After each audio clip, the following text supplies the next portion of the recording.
leaders.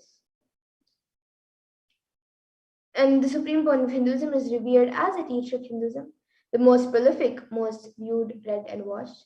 He has authored 300 books and 10,000 articles in 3 different languages, which are English, Tamil, and Sanskrit. And these are translated into 50 languages with over 1,000 titles. And over 20 million copies of these books and articles have been sold, read, and downloaded. And over 10,000 hours of discourses have been given by the Supreme Point of Hinduism to humanity. And he has enriched and enriched over 1 billion lives digitally and is respected as a commentator of all sacred scriptures such as Upanishads, Bhagavad Gita, Shiva Sutras, Brahma Sutras, Yoga Sutras, Ashtavakra Gitas, Jain Sutras, and many more. And the Supreme Point of Hinduism is honored as the leader of Hinduism, the most prolific, the most awarded, internationally recognized Hindu leader, the reviver of 108 ancient Hindu sampradayas, including the Rudrakanyas and Rudras, Rishis and Rishikas, Bhairavas and Bhairavis, and Sannyas, and is the establisher of the largest Hindu university, the HDH Nithyananda Hindu University in the world, with satellite campuses in 150 countries, and is the establisher of 1,000 plus Kailasa enlightenment ecosystems, the founder and reviver of over 100 Sarvanya and the collector of the largest Hindu library with over 1 million books, 1 million palm leaf scriptures, and over 20 million digital books. And now with that, we will be moving on to the next segment of this program, where we will be seeing a live demonstration of the power manifestation. And this science of power manifestation is given to us by the Supreme Point of Hinduism, given to humanity by the Supreme Point of Hinduism through the science of Diksha. So we'll now be moving to the next segment of this program, where we will demonstration of the manifestation of extraordinary Shaktis.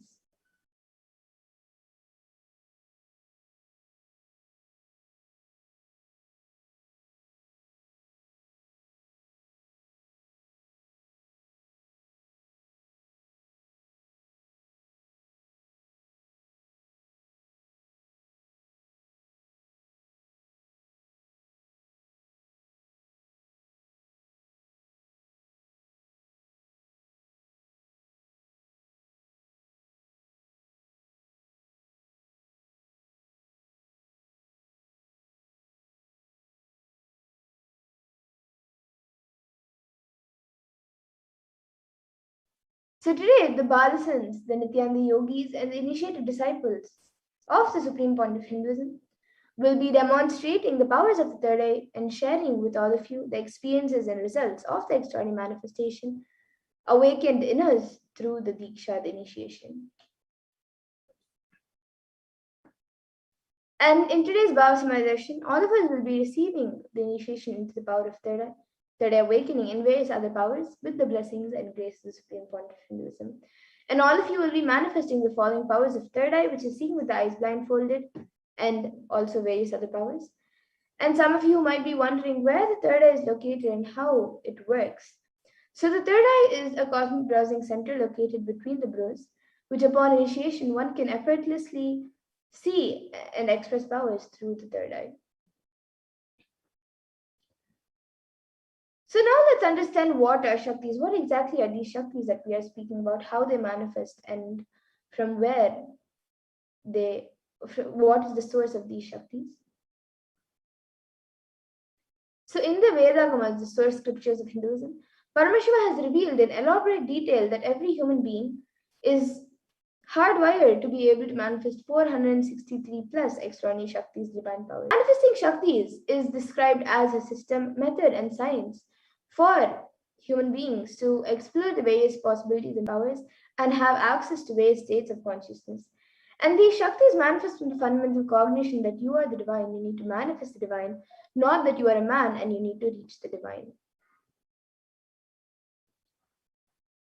Now, some of you might have heard the term Siddhis, as it is a very common term used for any type of extraordinary manifestation. So let's look at the difference between Shaktis and Siddhis. Shakti is expressed from the space of enlightenment as a side effect of feeling connection with the divine and high integrity with the Guru, and are a source of enlightenment, whereas Siddhis are powers that manifest from tapas or penance for enlightenment and are on the path of enlightenment. And Shaktis of Paramashiva manifest through ordinary human beings in an extraordinary way after the initiation from the avatar and are permanent, whereas siddhis are not permanent and may divert you from enlightenment. And the source of all these Shaktis, Paramashiva, is the primordial divinity in Hinduism, the ultimate reality and cause which is self-effulgent, Swayam Prakasha, all-pervading, unchanging beyond time, space, form, and causality. And as the fundamental base of Avyakta, the unmanifest, and Vyakta, the manifest existence, he performs the Panchakritya, the five cosmic acts of Shrishti, which is creation, Sthiti, sovereign rulership and maintenance, Samhara, elimination, through Bhava, pulling out to delusion, and Anugraha, which is liberating grace for all living entities. And now the avatar of Paramashiva, the supreme point of Hinduism, Jagat Guru Mahasanidanam, His Divine Holiness, Bhagavan Nithyananda Paramashivam, as the reviver of Kailasa and the living incarnation and representative of Paramashiva, and the reviver of Kailasa, the ancient enlightened Hindu civilization nation and the great cosmic goddess Hindu nation, has now, in the modern day, he is transmitting these yogic powers to the world at a record-breaking pace which is never accomplished before. And in the Sanatana Dharma, these sciences were taught as a lifestyle, but throughout the generations have gotten diluted. So for the first time in the modern day, the supreme point of Hinduism is reviving these sciences. And the Guru Parampara, the lineage of gurus, it is through this science of the Guru Parampara, the lineage of gurus, where this knowledge and science is passed down from one generation to the next by the enlightened gurus.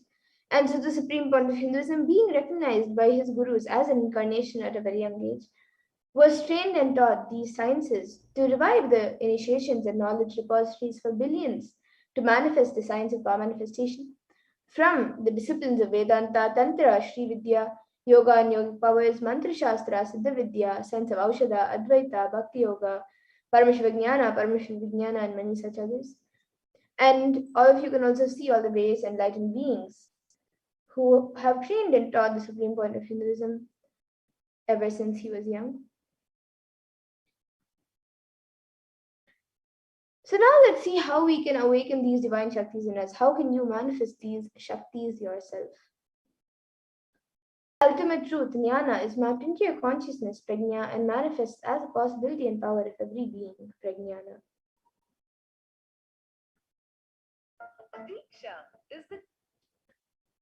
And the science of power manifestation is authenticated through four aspects of evidences or pramanas.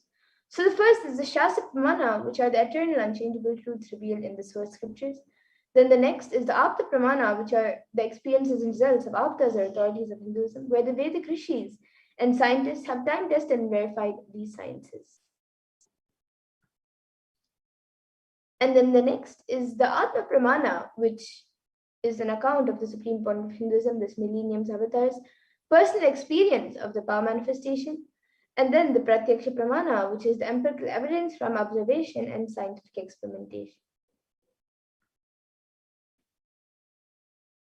Now let's understand what exactly are these Vedas and Agamas. So some of you might be wondering, what exactly are the Vedas and Agamas from where Paramashiva has, in which Paramashiva has described all of these sciences. So the Vedas are the ultimate superior authority for Hindus and are pure science where the ultimate truths are explained. And the Agamas are the scriptures where the applied technology and the applied science is expanded. So the Vedas and Agamas, the Vedagamas, which is a living applied science for Hindus, is given the status of Shruti as they are directly revealed by Paramashiva. They are the ultimate, eternal, unchangeable truth. And a reference cited from these Shastras or source scriptures is called the Shastra Pramana. So now let us get ready to witness a very unique and a very exciting demonstration of the powers of third eye. We will be entering first into the power of third eye reading, which is seeing with eyes blindfolded.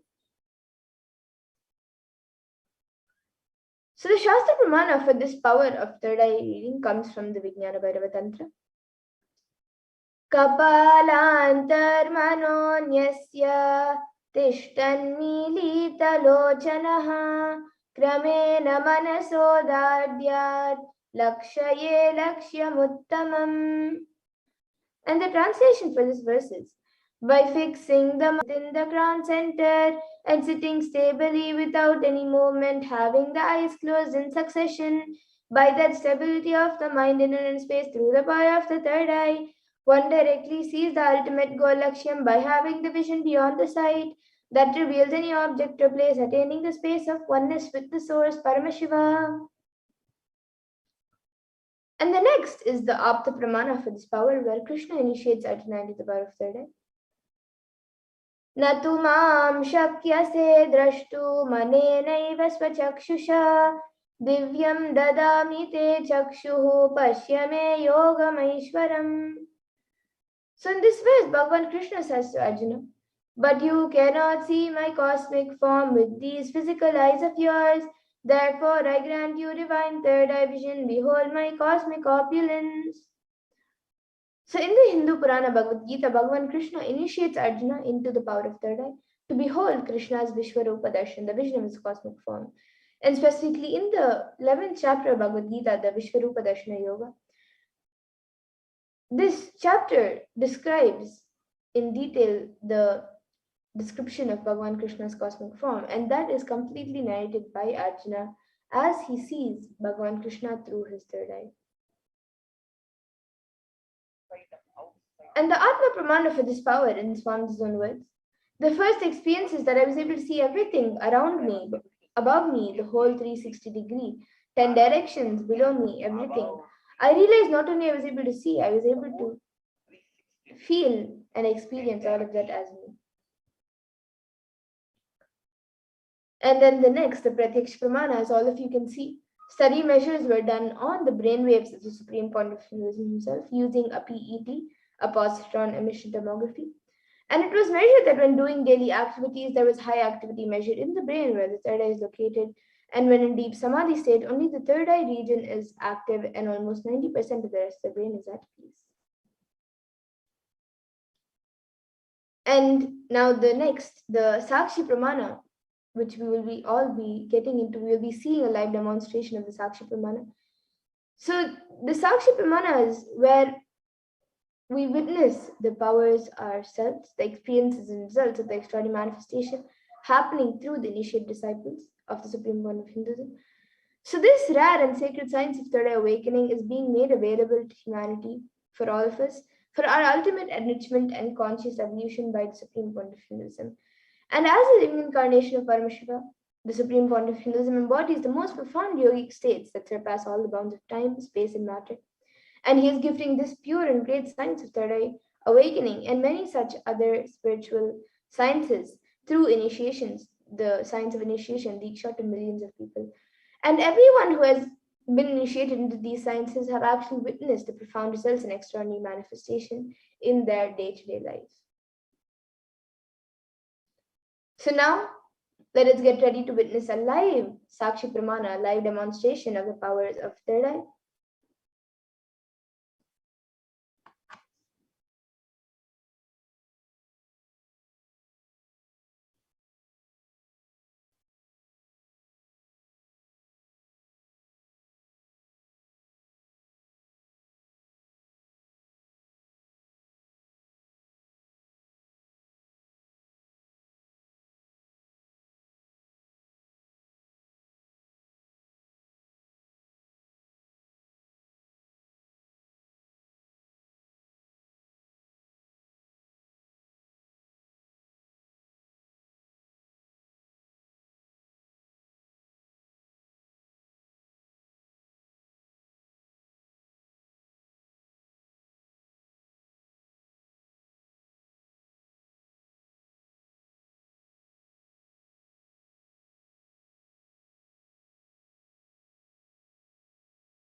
Yes, so now we'll be getting into the live Sakshi Pramana of this power.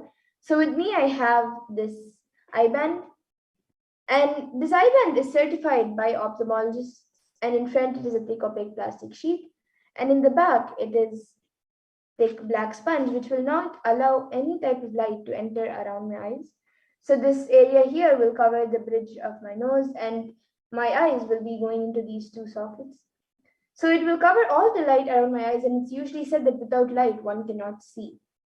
So now this eye band will be put on my eyes, and any of you watching us live on YouTube can put your comments in the live YouTube comment section, and I will be reading that for you.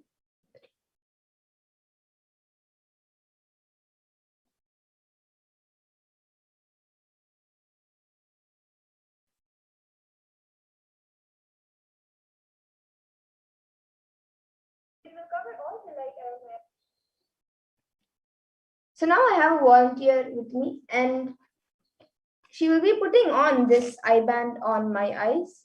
So all of you can see live the eye band being put. And once that is done, any of you watching us on YouTube, you can put anything you would like me to read. It can be a sequence of emojis, a sequence of numbers, letters, sentences. It can be anything.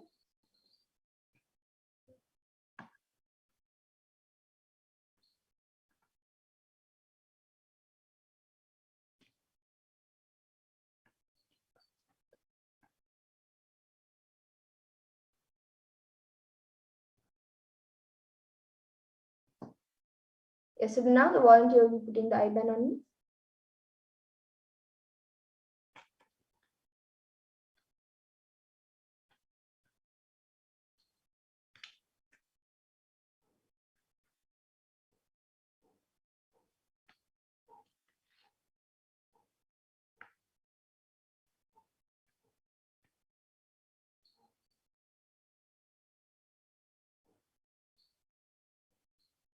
Yes, so now the eye band has been put on me. All you can see, I'll be turning to my right, left, up. So all of you can see that nowhere around my eyes there is any type of gap. So now the YouTube comments will be projected in front of me. And any of you who would like to put in your comments, you can put any comment you would like.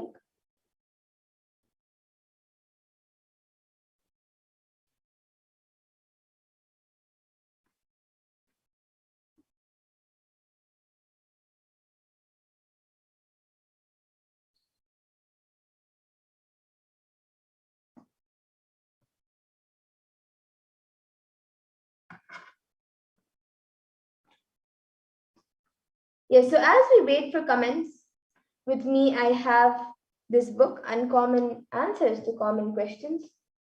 All of you can see. And now I'll be reading a random page from this. I'll be opening a random page from this book. We can maybe stop the screen share so everyone can see the book. Yes, so I'll be opening a random page in this book and reading the contents of the page. So I've now opened a random page in this book.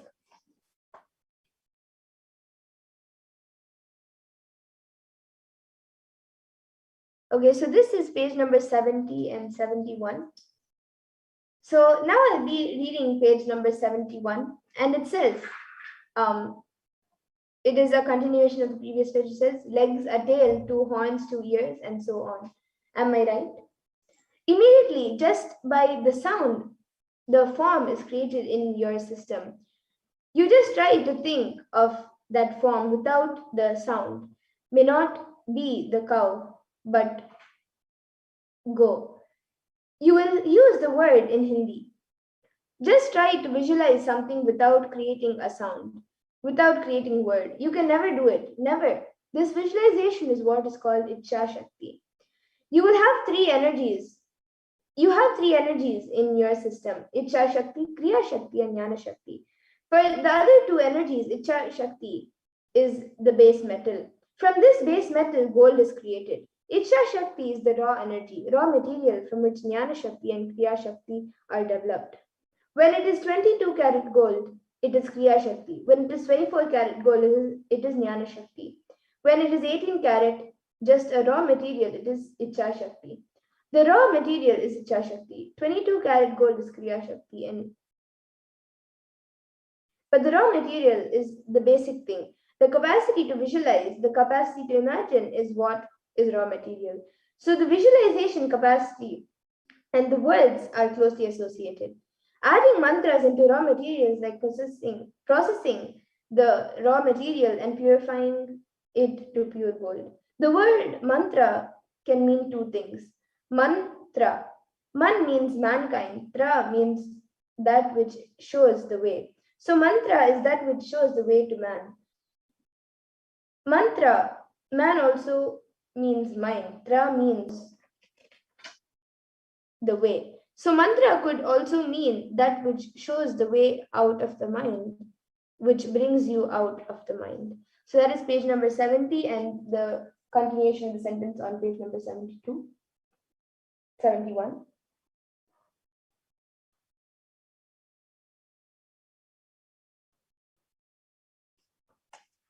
And the continuation on this page.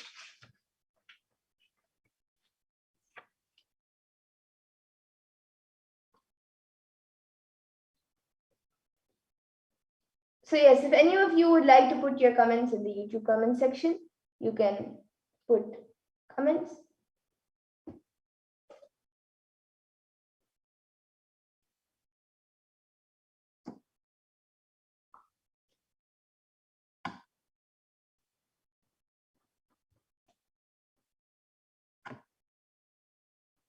You can put a sequence of emojis, numbers, pictures, anything. Any of the viewers watching us on YouTube. And I will now be opening another random page from this book.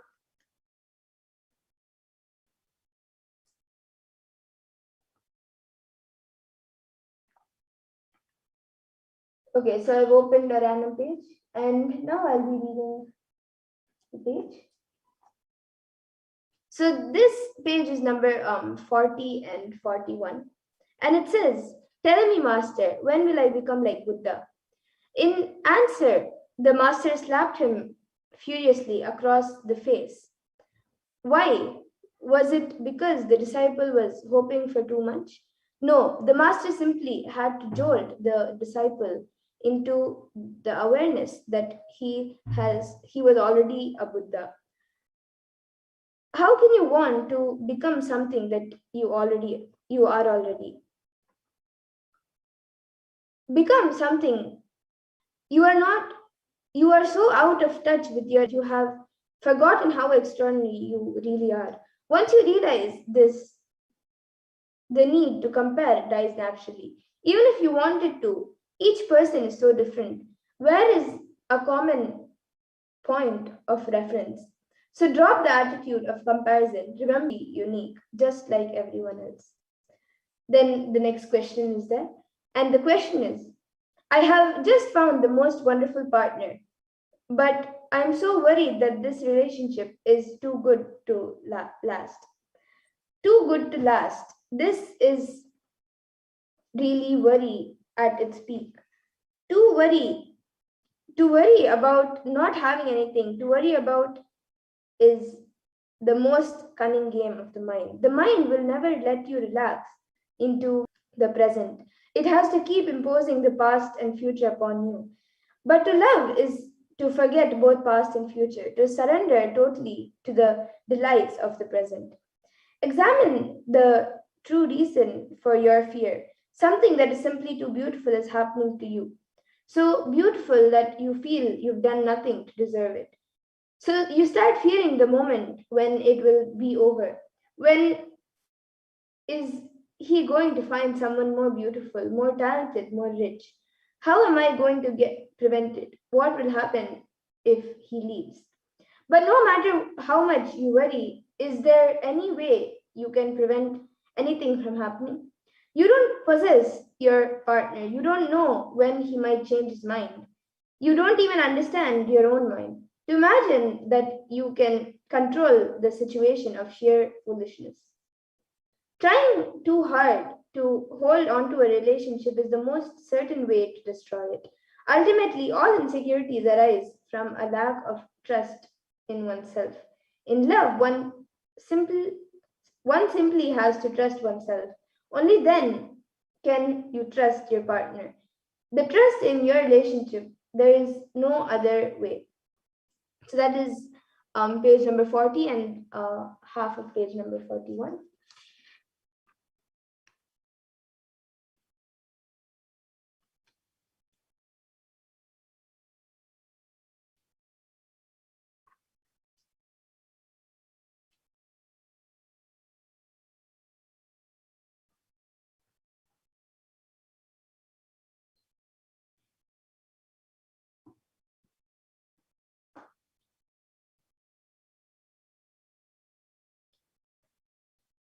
Yes, so once again, if anyone watching us on YouTube right now, live, you can post your comments. It can be anything, a sequence of emojis, numbers, letters, pictures, anything.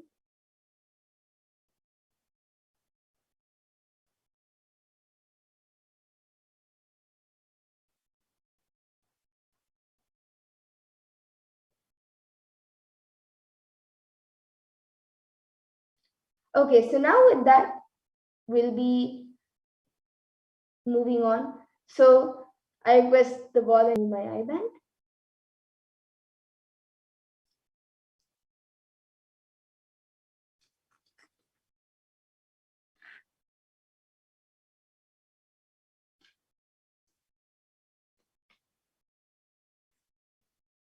Yes, so now all of you can see the eye band. It is just as it was before. There's nothing added or removed from it.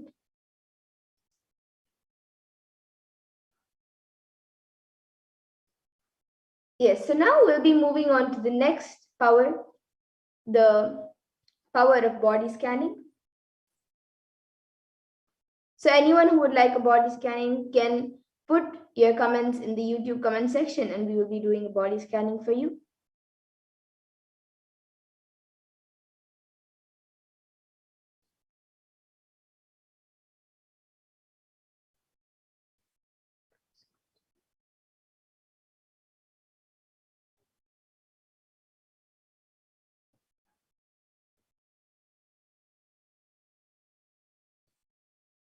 You can all put your comments in the YouTube comment section if you would like a body scan.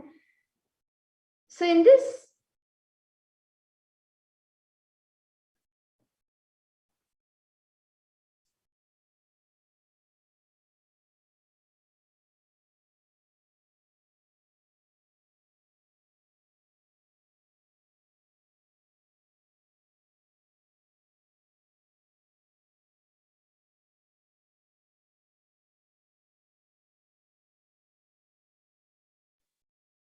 so this power of body scanning awakens the ability to scan any type of illness, diseases, medically diagnosed issues, and also provide solutions through the awakened third eye. And the Shastra Pramana for this power of body scanning comes from the Vijnana Bhairava Tantra.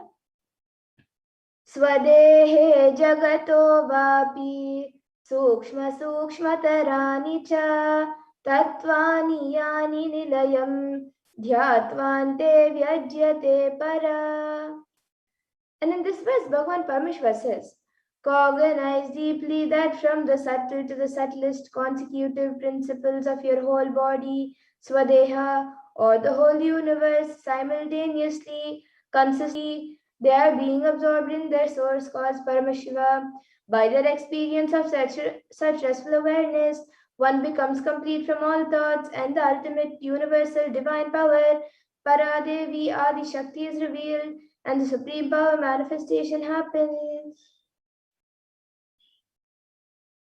And the next is the Apta Pramana for this power. So this comes from the life of a Siddha whose name was Terayar. And Terayar was one of the prominent disciples of Agatya. So one day a man suffering from severe headache comes to Agatya for healing. So then Agatya uses the power of body scanning and identifies the root cause of the headache. And he reveals that there is a small Terai, a type of frog, sitting in the person's brain. Agatya immediately instructs Terayar, his disciple, to perform an open head surgery and remove the frog. And after the surgery is completed successfully, the person is healed and cured completely of the headache. And thus, Terayar gains his name, Terayar. And the Atma Pramana for this was revealed on the 22nd of December 2019. The Supreme Point of Hinduism shares how he uses the power of body scanning, paraphrasing his words. Only when I had the multiple compound hand fracture, I was forced to go for surgery and therefore for medical checkups related to that. At that time, they detected heavy metal quantity in my different organs. It was revealed that I had been poisoned without our knowledge. I immediately used diagnostic methods instead of medical facilities to study the body conditioning due to the poisoning. Through body scanning, I found out what the problems, imbalances had happened, and where balances had to be done. I used allopathy as a second opinion to verify my findings. And now all of you can see the Sakshi Pramana, where few of the thousands of disciples have shared their experience, how they have manifested the power of body scanning. And with that, we'll now be getting into the live Sakshi Pramana of this power. So any of you who would like a body scan, you can put your comments in the YouTube comment section and we will be doing a body scan for you. Yes, so Marlena Doherty has asked for a body scan. Yes, Ma, now I'll be chanting the Mahavakya and starting with the body scan for you. Om Nithyananda Paramashivoham. Om Nithyananda Paramashivoham. Om Nithyananda Paramashivoham.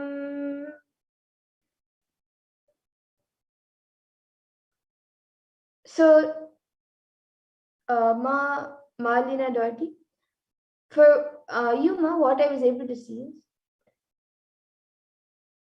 I was able to see that for you there is some rashes and some allergy being formed on the skin. And I was able to see that is also affecting your physically outside on the body, there are rashes being created. But inside, your body is being affected as that same allergy, the same pollution and same dust which is creating that allergy is also closing the pores of your body, which is not allowing your body to freely breathe. And so, due to that, the oxygen levels in your body is also getting little imbalanced. The hemoglobin levels, the oxygen levels, all of that is getting quite imbalanced in your body. And I was able to see the solution for this is to take Haitaki every day and also castor oil. And at least once in 2 weeks, take a cold water bath. If you can, it will be great if you can take it every day, cold water bath. And but if you're not, at least once in a week or once in 2 weeks, take a cold water bath. And once in 2 weeks, like even every day, if you take a cold water bath, once in 2 weeks, you can take a oil bath using coconut oil, pure coconut oil.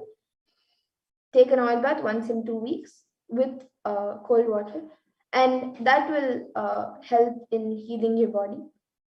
And every alternate days, in the water that you use to take bath, you can mix like 2 to 3 pinches of turmeric. That will heal the rashes that have been created already. And once the rashes outside are healed completely, then you can use plain water. The turmeric will help in healing what has the rashes which have already come.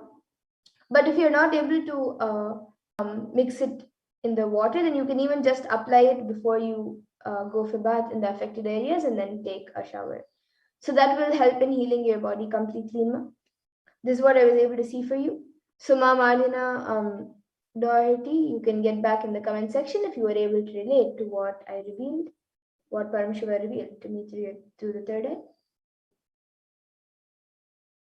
And anyone else who would also like a body scan, you can put it in the comment section.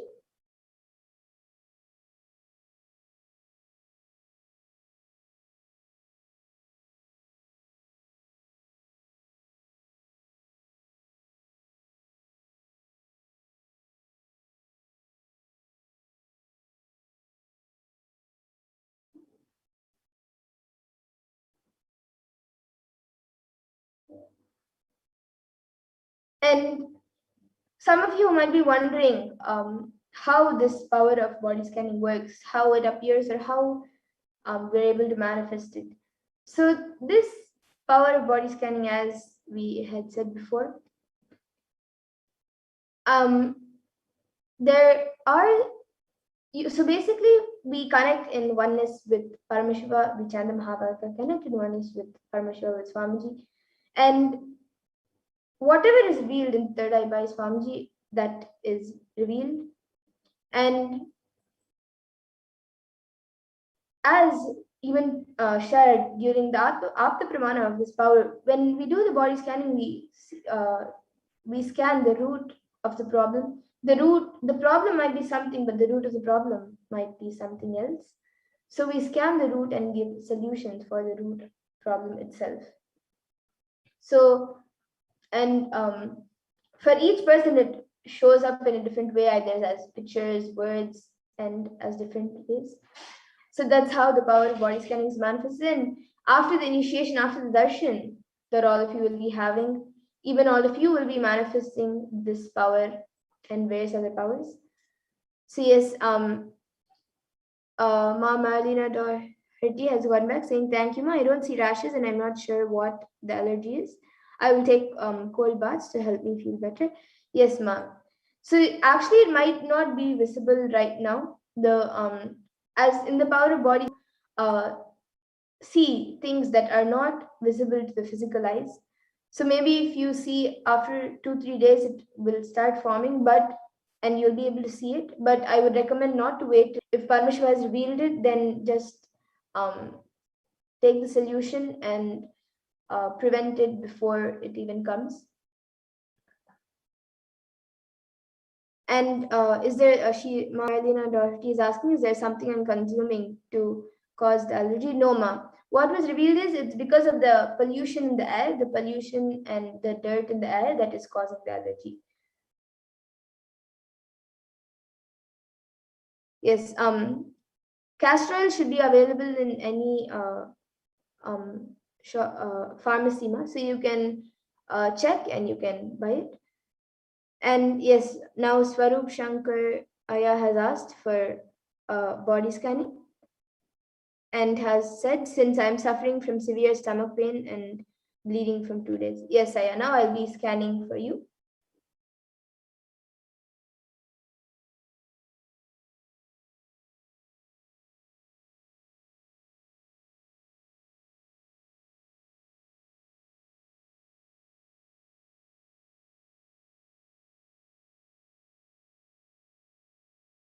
Yes, so Swarup Shankaraya, for you, Aya, I was able to see that the cause of any body problem that you're going through now, not just the stomach pain and the bleeding, but any other body problem that also you're going, I was able to see that you're also having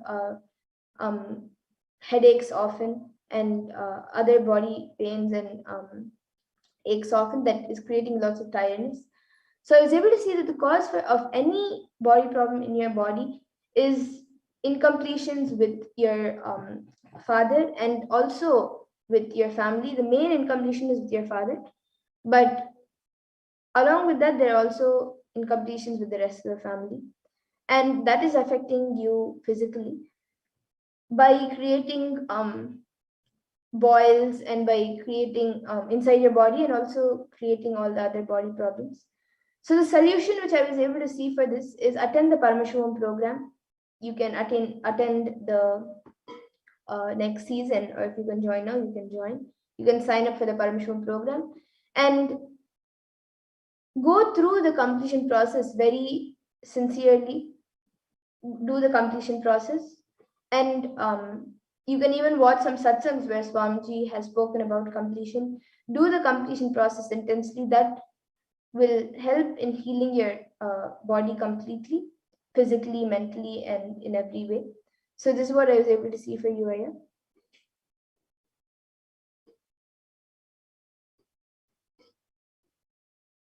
Yes, and now Prabjot Gilaya is asking for a body scan. So yes, Aya, now I'll be doing a body scanning for you.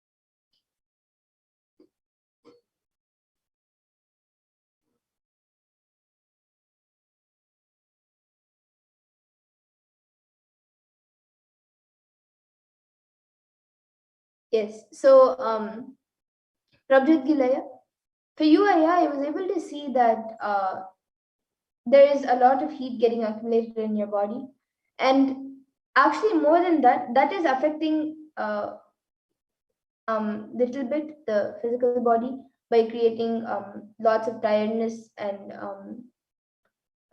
little dizzy. I was able to see that, but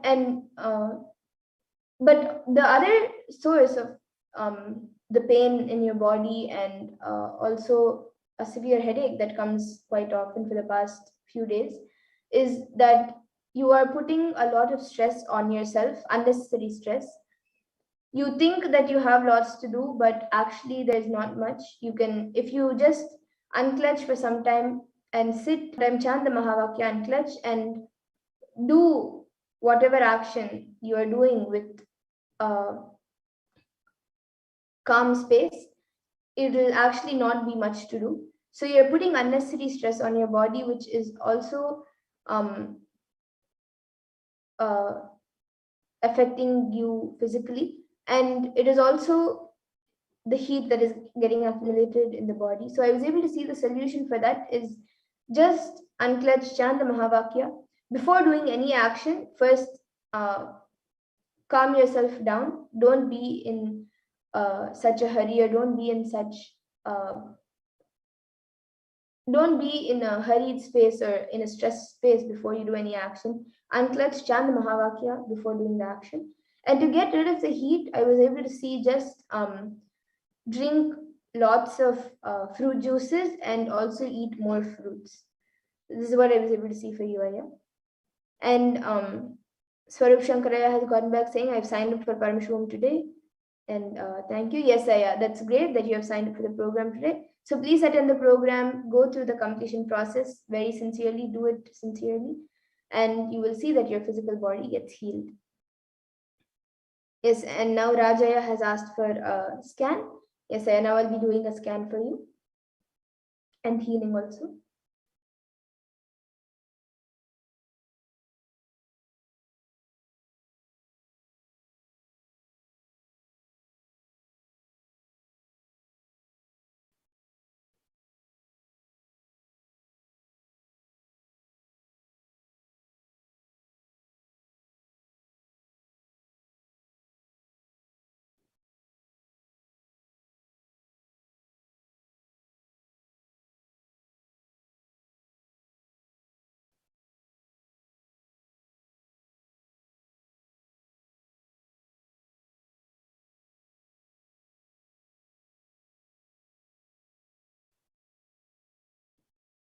Yes, so Rajaya, I was able to see for you that your blood pressure, the levels of your blood pressure is little imbalanced, and it is not a severe problem right now. It is not a major problem.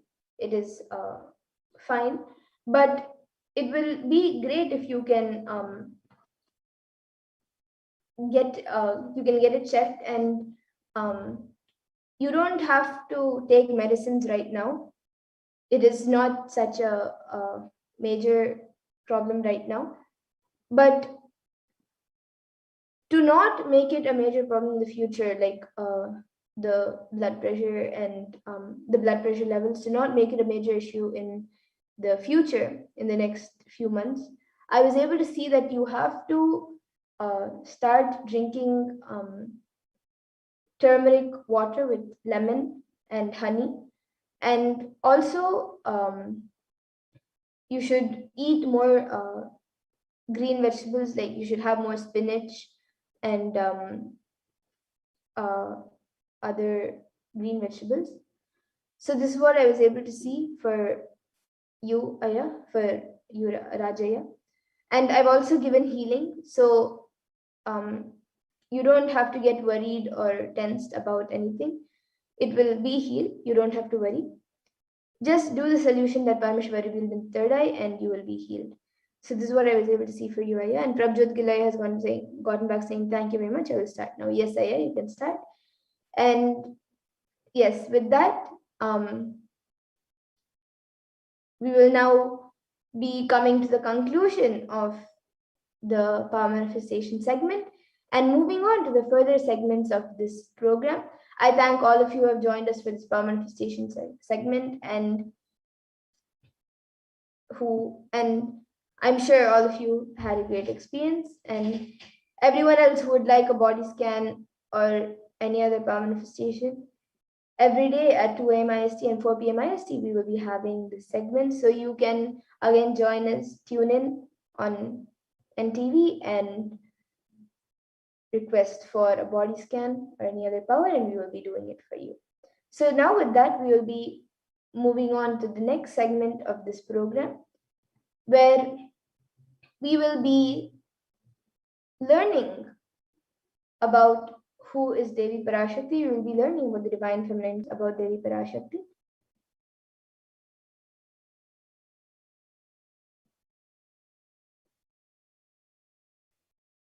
So we'll be first looking at the Dhyana Shloka of Devi Parashakti, which comes from the Lalita Sahasranama Dhyana Shloka.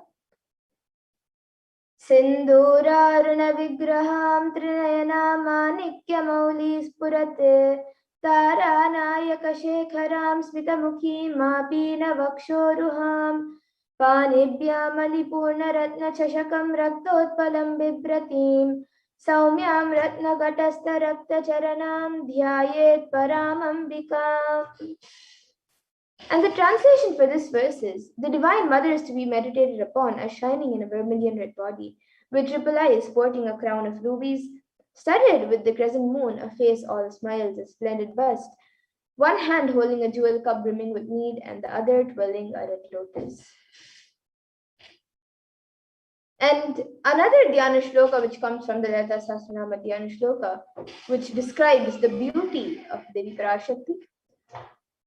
Arunam karunam tarangatakshim dhritapaşankuşapuşpavanachapam animadibhiravritam ayukaihi rahamityeva vibhavaye bhavani.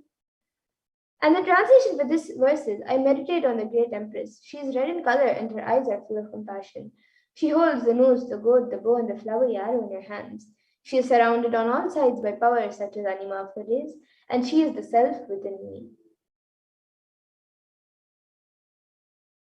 And Devi is the ultimate pure feminine consciousness. Parashakti is the cosmic mother.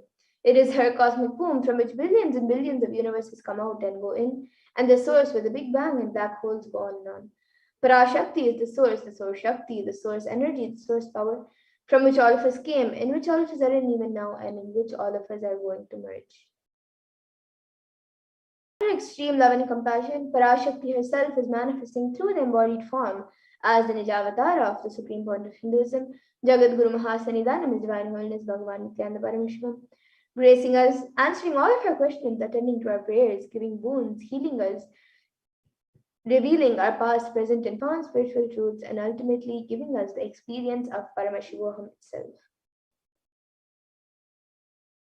And Devi Parashakti beautifully says, in her own words, she says, raising as Omkara, expressing as Vedas and Agamas, blossomed as Himkara, filled as Parashodasi, living in 40 triangles, the Kailasha Swamini who is in Kailasha, Sri Purachintamani, Parashodasi, sitting as part of Paramashiva, Parameshwari who rules the world, Paramashakti, Manonmani, Meenakshi, as Nithyananda I took Nijavatara here, to give good boons to everyone, to bestow all goodness, Hiranyagarbha Swarupini, Brahmanda Yoni, Shami, Chandramauli, Rapala, Aparna, Uma, Parvati, Savitri, Navayavana, Samarajalakshmi, Parameshwari, Parashodasi, Meenakshi. Taking the form of Nithyananda, I came here as Nijavatara. With great compassion, I am blessing. Listen, people. To do good to all of you, I took the form of Nithyananda and came down as Nijavatara.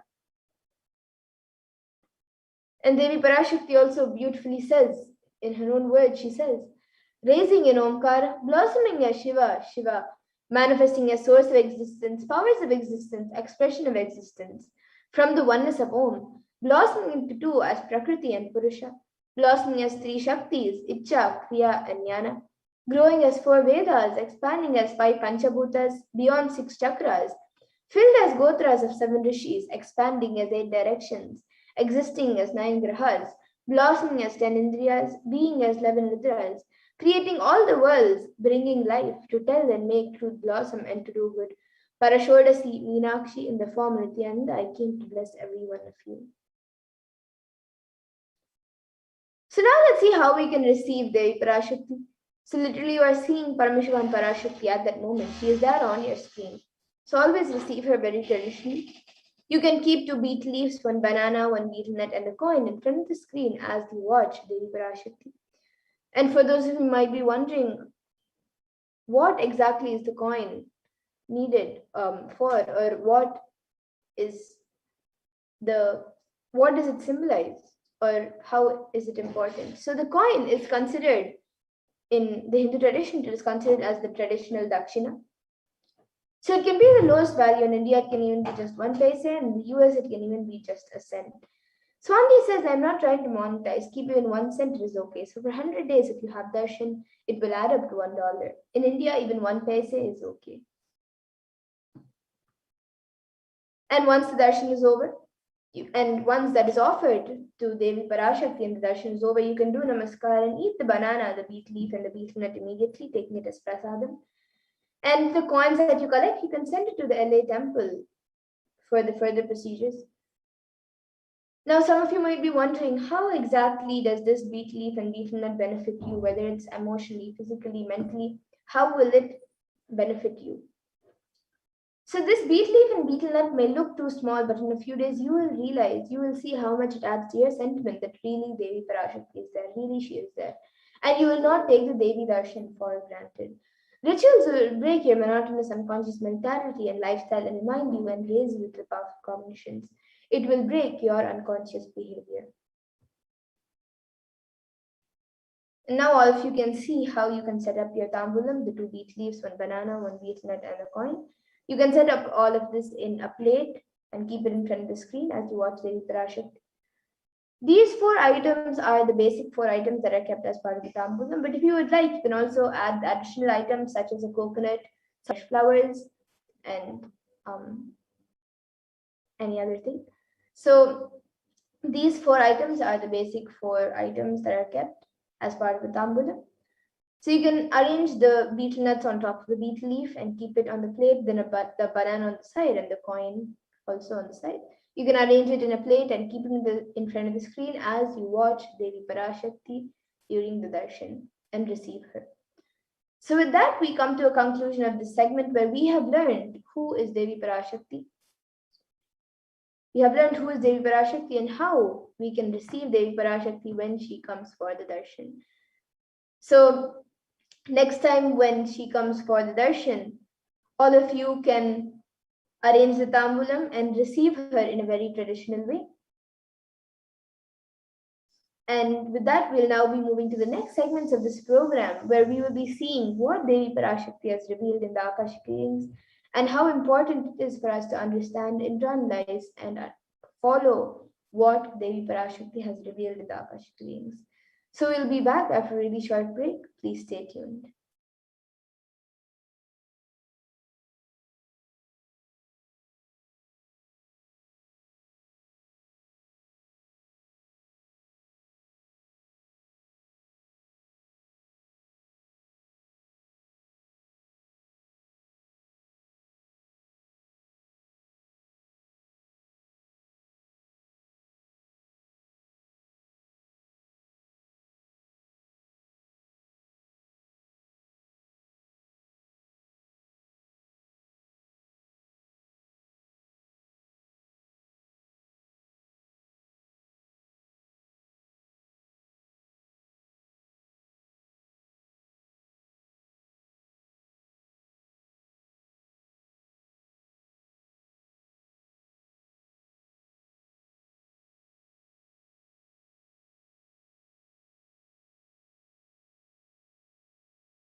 Just be alive for next 3 years. Don't die within next 3 years.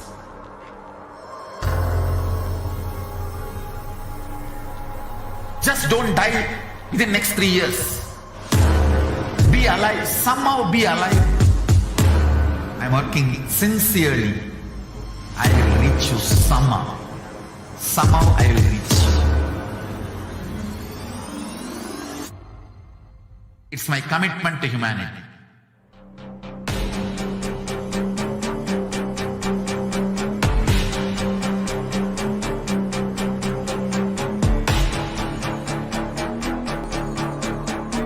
Just don't die within the next 3 years. I will reach you wherever you are, whichever corner of the world you may be. I will reach you with enlightenment. You manifesting the space, state, powers, being Paramashivoham. It is possible, and it is possible for you.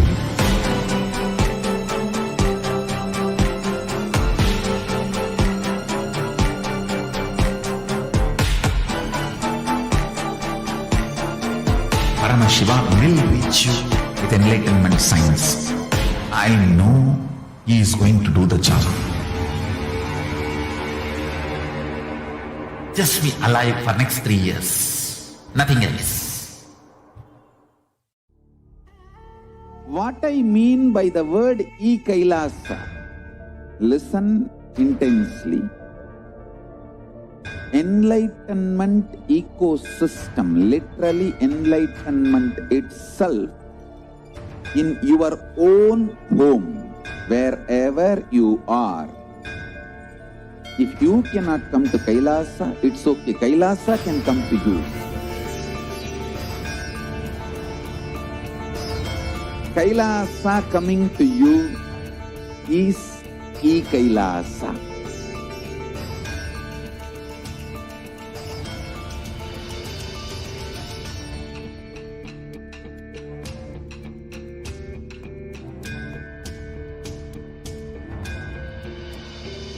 I will revive Hinduism. I am a Hindu revivalist, not by any revolution, but by evolution.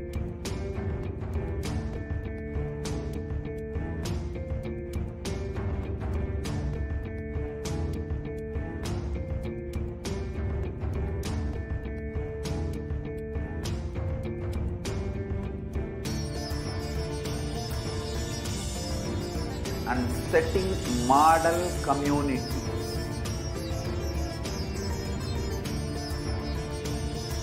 Kailasas, enlightenment ecosystems, Sarvanya Peethas all over the world.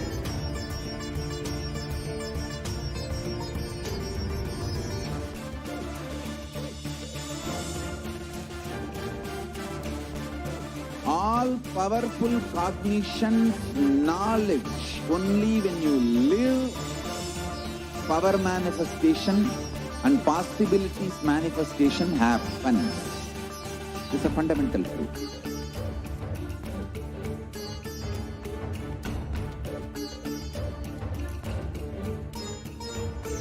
Hinduism cannot live exclusively as one sampradaya. No. Hinduism is an ecosystem.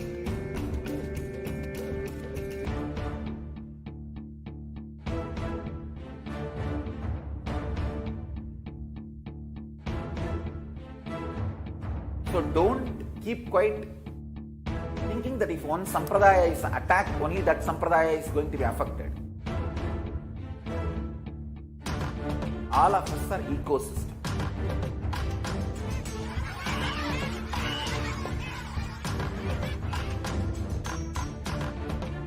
I invite all of you to get involved and enjoy Hinduism by the principle of Dharmo Rakshati Rakshitaha. When you protect Dharma, Dharma protects you. You will make the whole planet flourish spiritually. The spiritual prosperity It happens whole planet here. We all have to coexist together.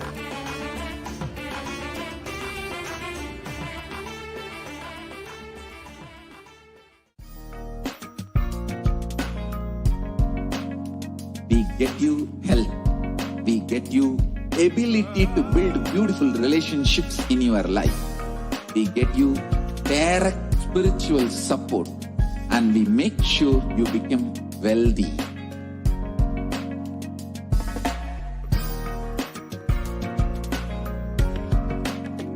We won't stop giving you just good life. We will literally not stop till you live enlightened life.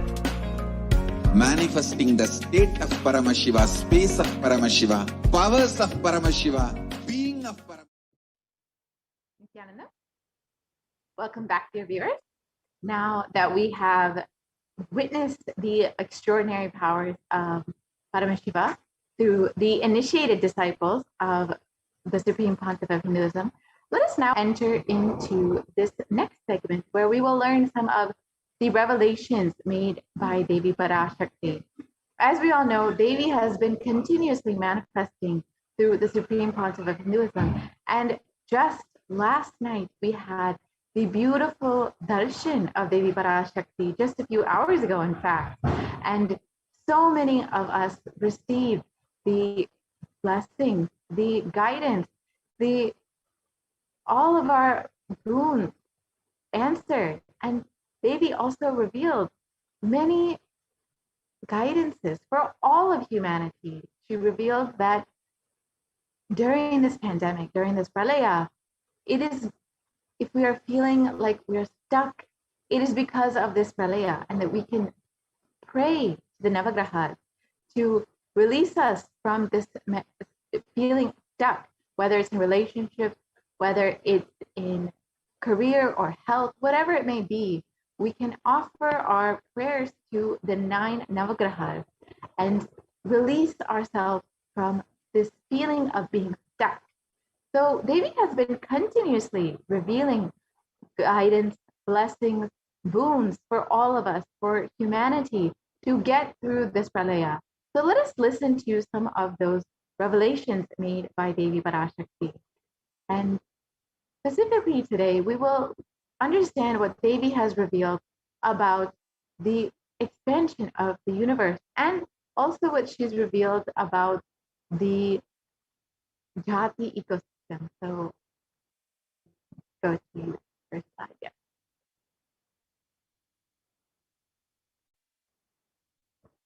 So Devi revealed on the 5th of June 2021, not only people will be dying in crores, financial and mental retardedness, you will also see minds getting collapsed. Freedom from all this suffering is the life of living enlightenment. First, prevent yourself from this deadly corona, O people. Do the job of saving your life as first priority. So as Devi revealed on the 5th of June, there have been many, many news articles and research that has come out confirming what Devi has revealed. And in global news, it was reported that psychiatric symptoms like depression, anxiety, and much more were exhibited by COVID-19 patients. And just as Devi revealed, according to this study, neurological symptoms like depression and anxiety are also showing to be common in those who have contracted COVID-19, even in more mild cases.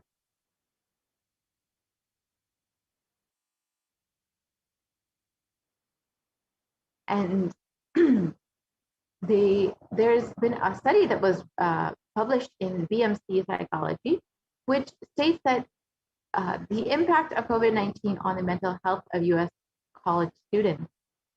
Let us look at that article.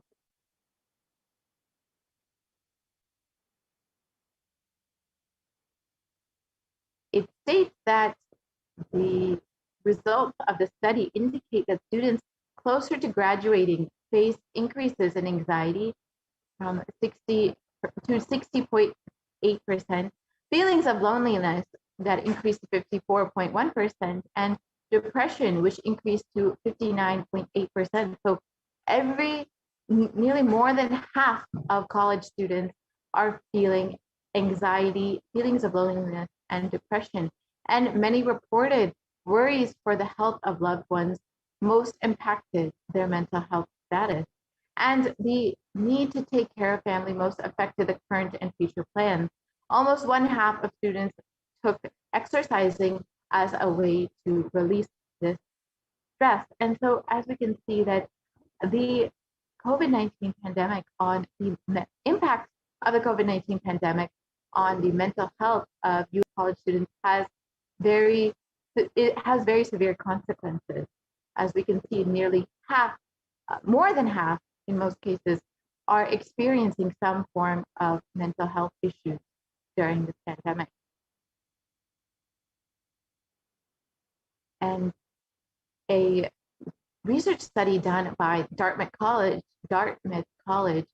has tracked the moods and behaviors of about 200 college students for 4 years and say that stress levels are at their highest during this pandemic. And it states that rates of anxiety and depression among college students continues to soar. And this was published on June 10th, 2021.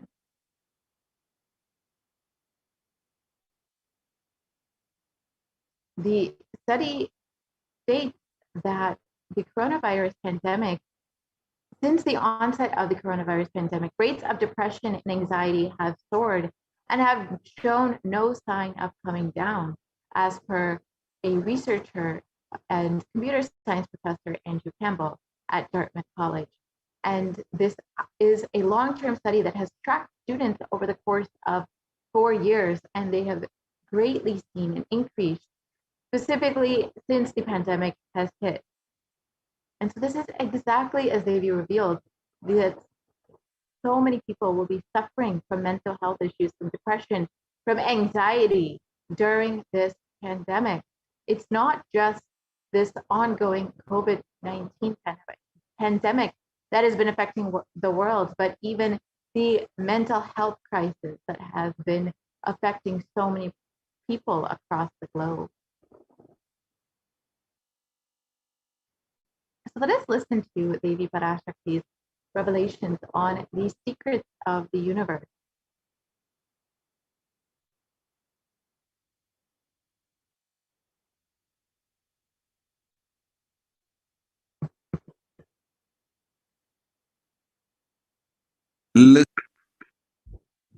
Listen intensely. I will reveal the secret of the universe and its expansion. Life, consciousness in you does not end while your body drops dead. It moves from different universes, vertical time zones, lives in different time zones as per its free will, knowledge, desire. But ultimately, to get enlightened, complete liberation, Paramashivoham, your soul has to come back to this karma bhumi, the Bhumandala. This Bhumandala and the Jati ecosystems, the caste ecosystems, Hindu, Jnana, Sannyasa, Yoga, Grihastha, multiple spiritual ecosystems are created for the souls to come back and rebirth and grow more and more towards enlightenment easily, quickly, in accelerated speed and space. Now, too many souls from the cosmos is landing into this Bhumandala to be part of Kailasa and to manifest Kailasa. That is the reason the rate of expansion of the universe has been accelerated. An intense ecosystem for great enlightened beings and incarnations to land is being manifested by me through my Nijavatara Nithyananda and this Kailasa. All the blessed fortunate beings will be attracted to Kailasa and experience liberation.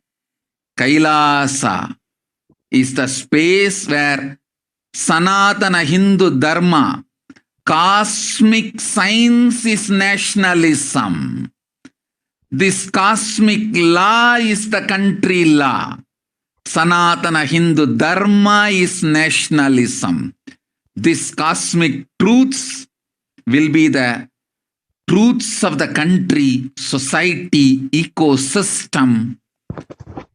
Society, country, judiciary, ecosystem, all this of Kailasa will be cosmic law, the cosmic energy, universal existential truth. Because Kailasa, cosmic ecosystem is manifesting. Expansion of the universe has been accelerated. Universe is celebrating the happening of my Nijavatara Nithyananda and this Kailasa.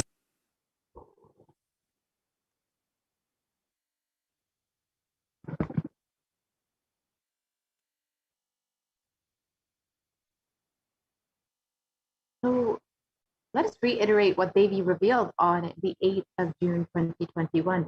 Listen intensely. I will reveal the secrets of the universe and its expansion. Life, consciousness in you does not end while your body drops dead. It moves from different universes, vertical time zones, lives in different time zones as per its free will, knowledge, and desire. But ultimately, to get enlightened, complete liberation, Paramashivoham, your soul has to come back to this karma bhumi, this bhumandala. This bhumandala and the jati ecosystem, the caste ecosystem, Hindu, jnana, sannyasa, yoga, grahastha, multiple spiritual ecosystems are created for these souls to come back and rebirth and grow more and more towards enlightenment quickly, easily, in accelerated speed and space. Now, too many souls from the cosmos are landed to be part of Kailasa and to manifest Kailasa. The rate of expansion of the universe has been accelerated, and intense ecosystem for great enlightened beings and incarnations to land is being manifested by me through my Nijavatara Nithyananda and this Kailasa. All the blessed, fortunate beings will be attracted to Kailasa and experience liberation. Kailasa is the space where Sanatana Hindu Dharma, cosmic science, is nationalism. This cosmic law is the country law. Sanatana Hindu Dharma is nationalism. This cosmic truth will be truth for the country, society, ecosystem, society, country, judiciary system. All these of Kailasa will be aligned to the cosmic law, the cosmic energy, universal existential truth.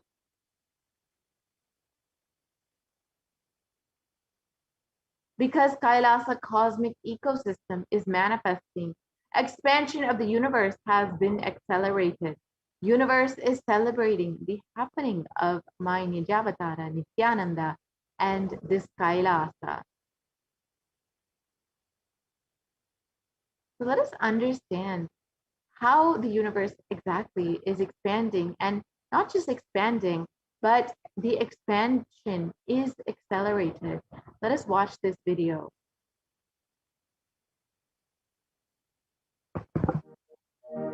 You are looking at the most detailed three-dimensional map of the universe known to humankind, and it's called the Sloan Digital Sky Survey. Scientists from around the world have just completed a 20-year-long survey of the night sky, measuring the positions and distances of more than 4 million galaxies and quasars. This detailed map will help scientists shed light on the remaining mysteries of the universe. Let's go on a journey from the local stars to the largest scales of our universe.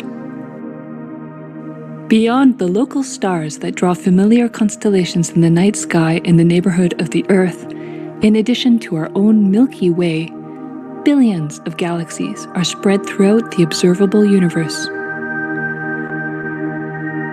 Moving faster than light, we will take you through space in a journey from all the way out to the large-scale structures of the visible universe, and we'll tell you about how we're mapping it out. Since 1998, the scientific community has realized that the universe is not only expanding, but its expansion is accelerating. This unexpected acceleration constitutes one of the major conundrums in physics. From a theoretical perspective, the acceleration may be accounted for by either assuming that there exists some mysterious dark energy, or by modifying Einstein's theory of gravity, called general relativity. In the same year, the Sloan Digital Sky Survey was launched to tackle this enigma of the accelerating expansion of the universe. The Sloan Digital Sky Survey is a vast collection of the angular positions of galaxies observed in the sky, as well as their distances from us, determined by observing the systematic shift of galactic light induced by the expansion of the universe, the so-called redshift. In this new map of our universe, the large dark patches are mostly regions obscured by the Milky Way that cannot be observed. During the last 20 years, through 4 exploratory phases, the Sloan Digital Sky Survey has created the most detailed 3-dimensional maps of the universe.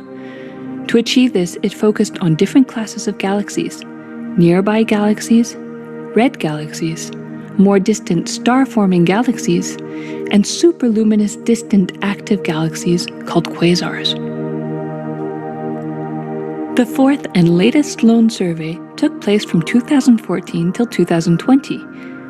During this time, the new project called the Extended Baryon Oscillation Spectroscopic Survey, or EBOS for short, continued previous Sloan mapping of the extragalactic sky and just recently finished measuring distances for 1 million galaxies and quasars. These successive surveys allow scientists to trace the large-scale structures of the universe up to a fraction of its horizon, represented by the cosmic microwave background emission, seen here as a colorful pattern projected onto a sphere. The cosmic microwave background is the thermal relic of the universe, which dates back to about 400,000 years after the birth of the universe, also known as the Big Bang. Adding the EBOS data to the previous Sloan exploratory phases 1, 2, and 3, the Sloan Digital Sky Survey now has a database of 4 million galaxies and quasars, assembling the largest and most complete 3D map of the universe to date. This unprecedented achievement provides scientists with new tools for shedding light on dark energy and also for constraining the theory of general relativity, leading to a better understanding of the fundamental laws that rule our universe.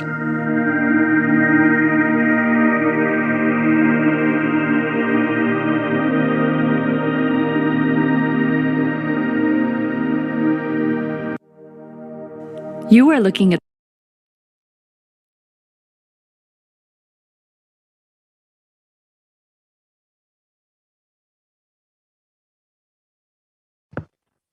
So, and it was also reported in the National Geographic that the universe seems to be expanding faster than all expectations.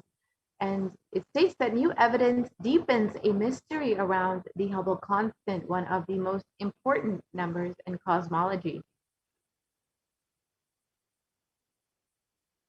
And fresh evidence suggests that the universe is expanding faster today than it did in its infancy, a difference that has set off a search to understand what cosmic forces could be at play. If confirmed, the changing rate, which is 9% faster than has been projected, would force us to reconsider a fundamental aspect of the cosmos. So just as Devi Parashakti revealed, the universe in fact is expanding today faster than it once did. And this is due to the expansion of Kailasa and so many beings landing for the sake of being a part of this whole Kailasa, to have the experience of enlightenment when the avatar himself has landed on the planet Earth, this Bhumandala, to give the experience of enlightenment, to give Paramashiva Padam, the ultimate experience to so many beings. And it's also stated in Harvard University that there are independent results that have now demonstrated time and time again that the universe is accelerating in its expansion. So even if we took a supernova, type 1a supernova, out of the picture, there would still be sufficient evidence, including fluctuations in the cosmic microwave background, radiation from the early universe, among others. So again, Harvard University has also confirmed that the universe is actually expanding in its, and the acceleration is expanding.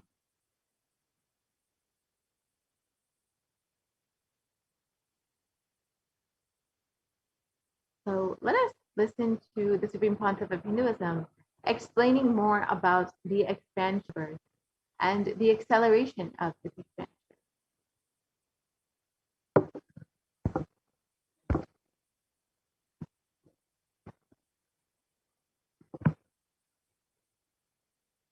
Listen, the key information, the key line I wanted to bring all your attention through this video is: universe is not just expanding, its expansion is accelerated. Please understand. Last few years, I am screaming in top of my voice that superconscious breakthrough is happening. Please understand. It is not only just the physics level. The universe expansion is accelerated. It's a dark energy, the dark matter in that level, the unmanifest, in avyakta, unmanifest level itself, the expansion is accelerated intensely. Please understand. The expansion is accelerated intensely in the dark energy, in the dark matter, unmanifest, avyakta swarupa of Paramashiva. See, Paramashiva's manifest form only is this world which we are all enjoying, experiencing. There is an unmanifest form of Paramashiva, dark matter, what we call dark energy, dark matter. The triggering of expansion, not just expansion, acceleration of expansion is happening from that dark energy, dark matter. Because scientists are using the word dark energy, dark matter, I am using the same word. But if you ask me to give a right word, I will say Swatta Sutta Swayam Prakasa Jyoti. I will call it a superconscious energy, superconscious matter. See, because the human eyes can't cognize, human beings are calling it as a dark matter. But because human eyes can't cognize, but third eye can cognize, I am calling it as a Swayam Prakasa Jyoti. Jyoti, light, superconscious. Rishis, enlightened beings will use, but unfortunately scientists have their own limitation. With the two eyes, when you see something which is not seen, you call it as dark. With three eyes, when you see something and you know it cannot be seen by the two eyes, you call that as Jyoti. Sutta Swayam Prakasa Jyoti. Jyoti Mandala. What we show as Jyoti of Arunachala, what exists as unmanifest of Paramashiva is one and the same. Please listen. This acceleration of expansion is from the unmanifest, avyakta, sarira of the unmanifest space of Paramashiva. From that, the acceleration of expansion is happening. Now, the superconscious breakthrough is imminent. It has to happen. It is happening. I have been sent to planet Earth to facilitate this only.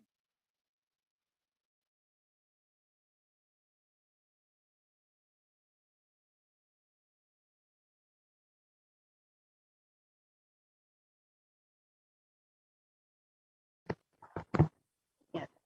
Now that we've understood what Devi has revealed about the expansion of the universe, let us understand what Devi has revealed about the neem flower. So let us listen to Devi Parashakti's revelation on the 27th of April, 2021. So actually we can skip this video and we can go directly to the translation. So Devi reveals, listen intensely, apply turmeric in the forehead, intake flowers of neem in your inner tongue, be in unclutched state in your heart, have anthill soil in your lower abdomen, onion in your heels as a protection, and go to sleep every day. You will be established in Nirvikalpa state and be in the state of Turiya. Parameshwari, I am blessing you all. Only this is the sweet way to get rid of diseases, sufferings, ailments, karmas, mental stress, depression of this pralaya. Oh, people, listen. Life without any hardships will happen. I am giving you the completion of enlightenment and Paramashiva Padam. Let you live in Nithyananda with stability. Always I will be with you and protect you. Don't worry. And Devi has given the exact solution, as all of us have heard already in this segment. There has been so much of increased depression, anxiety, mental health issues, and Devi has given the exact precise solution. Simply intaking flowers of neem, you can get rid of all of your diseases, sufferings, ailments, karmas, mental stress, and depression of this pralaya. And as many of us have, I'm sure, experienced the anxiety that this pandemic, this ongoing pandemic, and all of the natural disasters that have been affecting humanity over the past 1.5 years, we can also use this very simple solution. Just the intake of the flowers of neem could simply help us, and applying turmeric on the forehead and being in the unclutched state in our hearts and having anthill soil in our lower abdomen and onion in the heels will all give us protection and the state of nirvikalpa.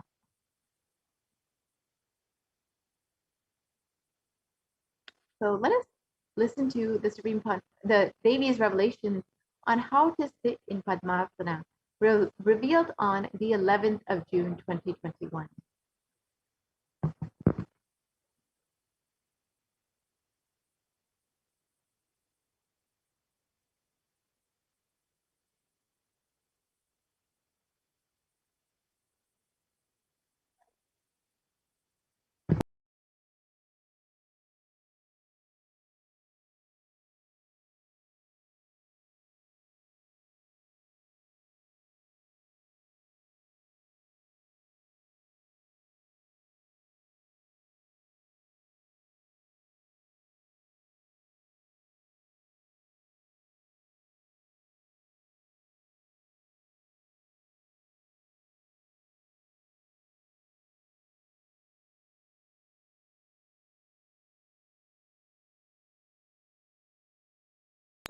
So Devi revealed the benefits of neem flower for building healthy yogic body. You will be able to sit in Padmasana like me. Eat the rice with neem flower. This is the instruction for all of humanity. Neem flower and rice will heal the body and remove all the pains, induce flexibility, samana and prana, and detox your body and your apana, clear the apana.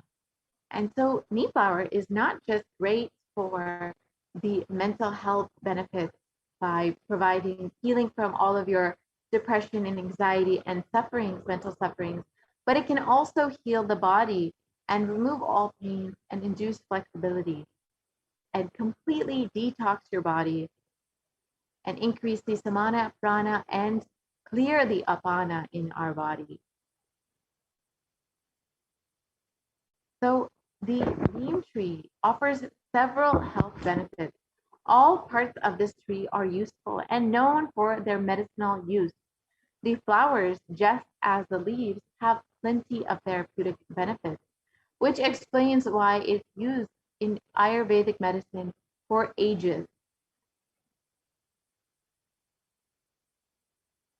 And neem flower is well known in digestive health. The neem flower helps in improving digestive health, and they are mainly used in their dry powdered form for cooking. And it can be included in its fried, boiled, dried, or roasted forms in rice dishes and in sauces for therapeutic purposes. So all of these ways you can use neem flower and it will help improve your digestion. And as the Supreme Pontiff of Hinduism has been revealing for years, your digestive health, your how your stomach is and how your intestines are greatly affects your mental stability and greatly affects how you are able to deal with any mental stress. The neem flower is also great for weight loss and specifically for losing the fat in the belly area. The flower is known for its potent properties, which help in fat breakdown. So, if any of you are interested in losing the belly fat, which is one of the most problem areas for people and also one of the places that will cause the most effects on your health if carrying fat in the belly.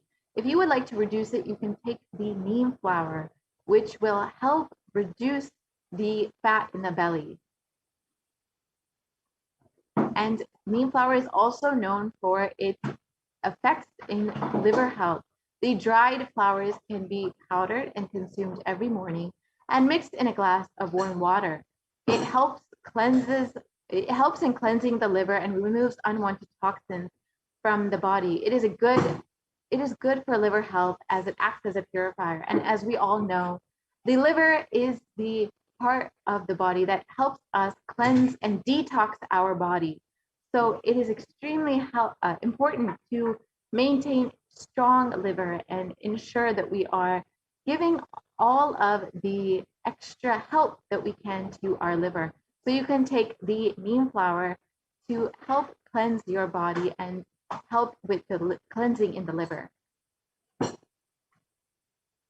The neem flower is also well known for its blood detoxification benefits. Dried neem flower in their powdered form can be consumed every morning with a glass of water. It helps in blood detoxification and purifies the body internally. This means clearer and glowing complexion. So you can not only detoxify your body, but also ensure that your skin is glowing. The neem flower is also well known for how it helps improve metabolism. So consuming neem flower on a regular basis helps in improving the metabolism, and it improves blood circulation and is good for immunity and offers great positivity. So like we said earlier, if you are interested in losing weight or losing belly fat or increasing your metabolism, you can take the neem flower on a regular basis to help you with this. And of course, we all want to strengthen our immunity during this time, during this pandemic, when so many diseases are spreading and so many variants of COVID-19 are spreading across the globe. We want to offer all of the support that we can to our immune system by giving it a good boost, and the neem flower can help us do that. The neem flower is also used in the treatment of belching, nausea, and a Ayurveda says that its leaves are magical for the eyes and beneficial for treating headaches and skin. So if you are having any kind of digestive issues, you can take the neem flower and it will certainly cleanse your digestive system and help you have better digestive health. And the neem flower is also well known for its chemopreventative, and in many studies, it has shown that it helps in the chemoprevention and the prevention of liver carcinogenesis. And so the neem flower can really benefit in ensuring that we are preventing ourselves from cancer and other diseases.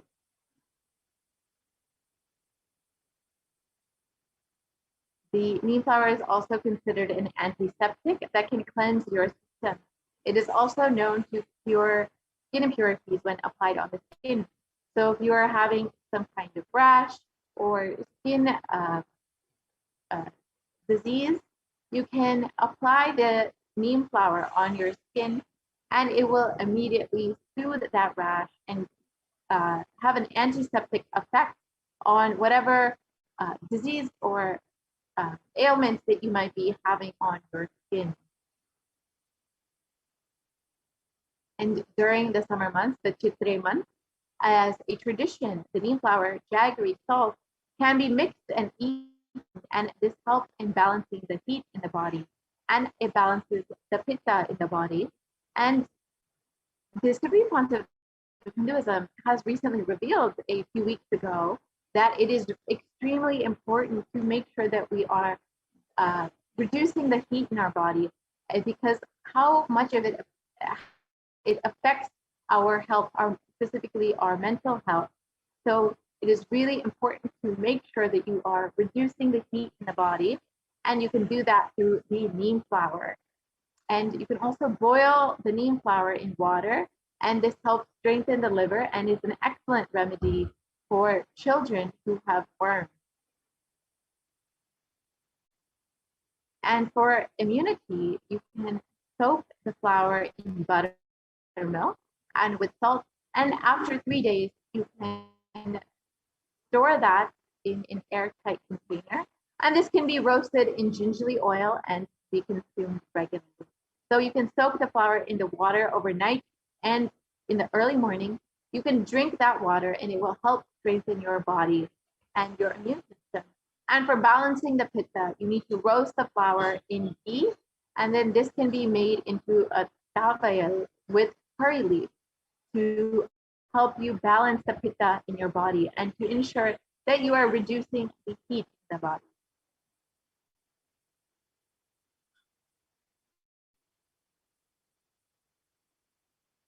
So with this, we've seen how much Devi has been guiding us, blessing us. You can see even for the most simple things like how to increase our immunity or how to help us sit in Padmasana. Devi has given us all of the revelation to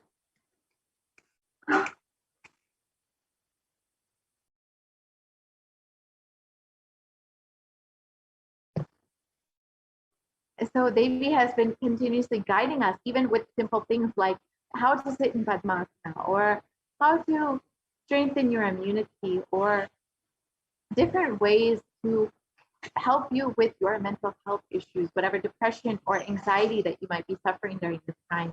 Devi has been literally guiding and blessing us, ensuring that we are taken care of during this pralaya, to ensure that we are all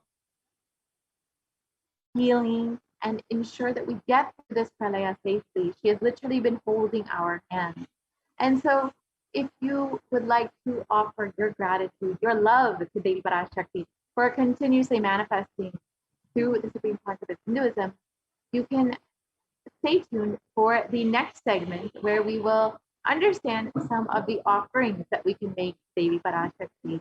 We will be right back with that segment after a very short break.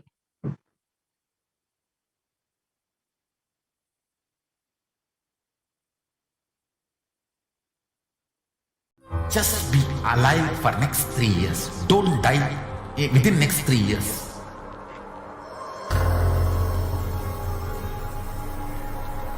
Just don't die within next 3 years. Be alive. Somehow be alive. I'm working sincerely. I will reach you somehow. Somehow I will reach you. It's my commitment to humanity.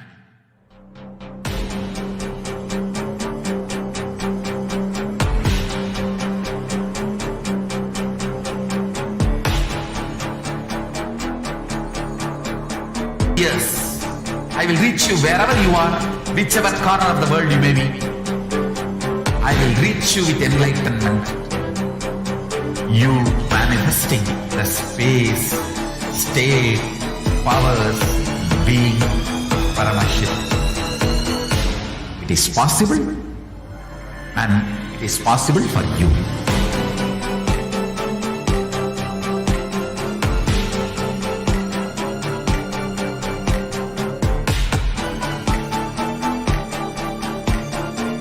Paramashivoham will reach you with enlightenment science.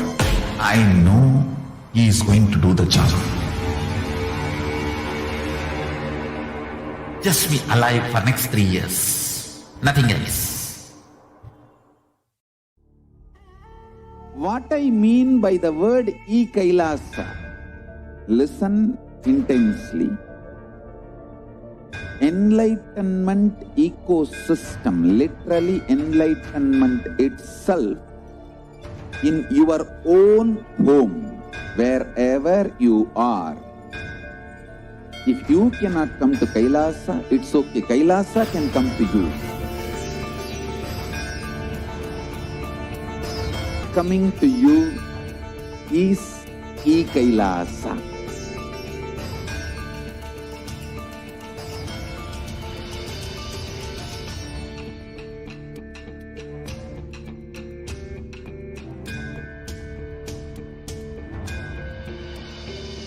I will revive Hinduism. I am a Hindu revivalist, not by any revolution, but by evolution.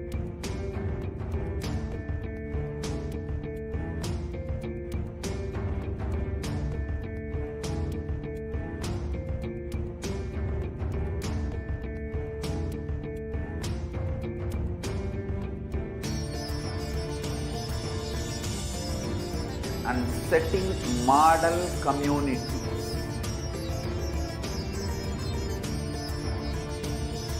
Kailasas, enlightenment ecosystems, Sarvanya Pitas all over the world.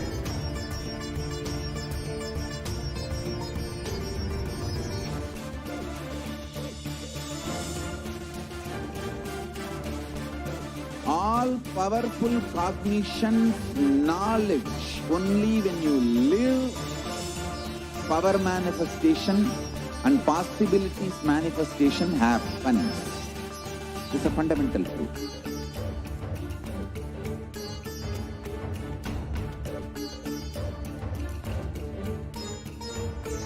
Hinduism cannot live exclusively as one sampradaya. No. All sampradayas of Hinduism is an ecosystem.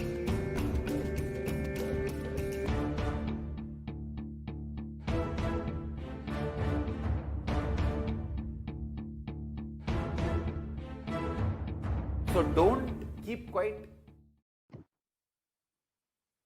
Nithyananda, welcome back, dear viewers, after that very short break.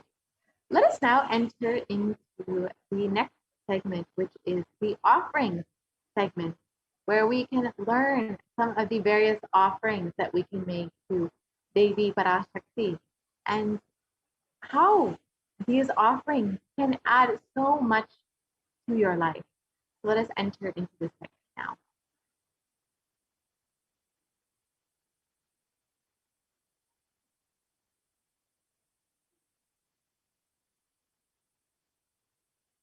So Devi Parashakti, Bhava Samadhi Darshan, is the manifestation of both the masculine and the feminine consciousness. Both consciousness have to be expressed equally by every human being to be enlightened. And until enlightenment, only the masculine dimension expresses more than the feminine dimension, irrespective of the male or female physical body.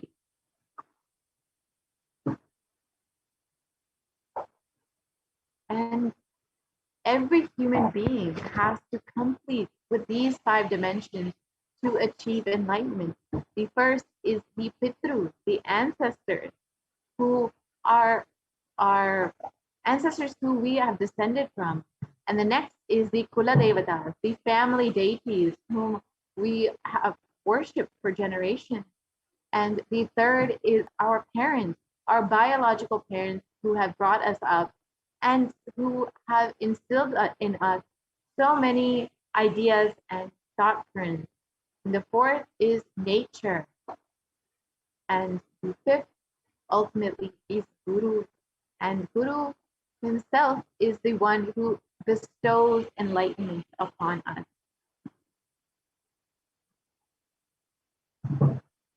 So in completion with our light, negative, and adharmic cognition, and in the 5 dimensions lead to misconstrued karana and karya, the cause and effect, that further lead us to suffering and pain and calamities in our individual, personal, and the collective and global level. So being sensitive is being aware and in gratitude to life for everything from the air we breathe to the place that we sit and to the energy to feel that you exist, the energy to celebrate that you exist. We should have the experience of gratitude for all of that. The 43 energies that constitute, when all of these 43 energies are integrated to Dharma, one becomes enlightened. Dharma, the cosmic motherly completion and sensitivity from the level of the Panchabhutas, is the core principle of the cosmos.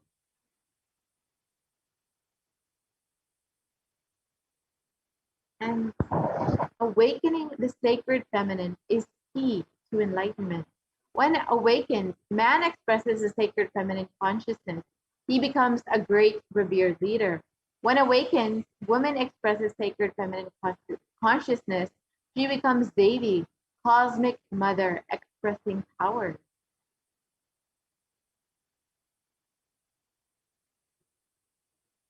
So the Supreme Concept of Hinduism has been continuously revealing about conscious sovereignty and has been continuously guiding us and blessing us to experience conscious sovereignty. So the key to have awakened the sacred feminine consciousness inside of you. And out of millions of paths, the easiest simple path to enlightenment is connecting with the cosmos as mother, Devi Parashakti, the cosmic feminine consciousness. She is the one who expresses as Guru all the gods and all the manifestations in the universe. She can straight away deliver enlightenment by connecting through the cosmic umbilical cord. And we are especially blessed to have the physical manifestation of Devi Parashakti through the Nijavatara of the Supreme Concept of Hinduism, continuously blessing us and guiding us as our Guru. And the offering is not just to benefit the divine, but to close our gap with the divine. And when we achieve completion with the Divine Mother, her infinite powers with her sweet grace start nourishing all dimensions of our lives through the cosmic umbilical cord. And there's nothing too small or too big that you can offer to connect with the Divine Mother. It has to be from that space of love, of a child looking at her mother and holding her hand. And when it has to share with her out of deep love and gratitude, it can be a cup of milk or a flower, or it can be a precious jewel to adorn her smiling, beautiful face or hair.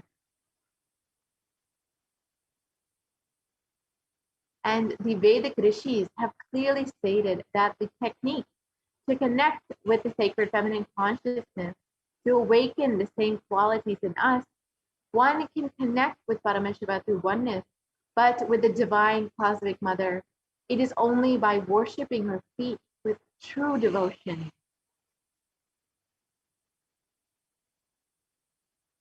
Mother worship is the most non-violent, most peace-centered, most healing, soothing, and sweetest path to enlightenment among all the traditions on the planet. And as we all know, the Vedic tradition was based on mother worship. Worshipping includes contemplating, meditating through sacred offerings of mantras and oblations at her feet.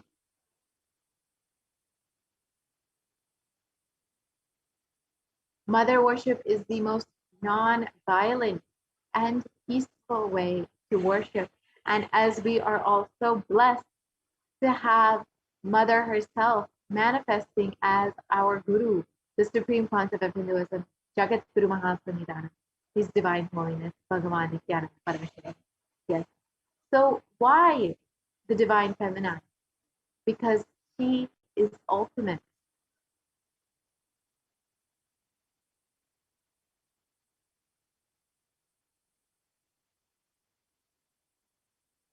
And the Shastra Pramana for Devi Parashakti translates into,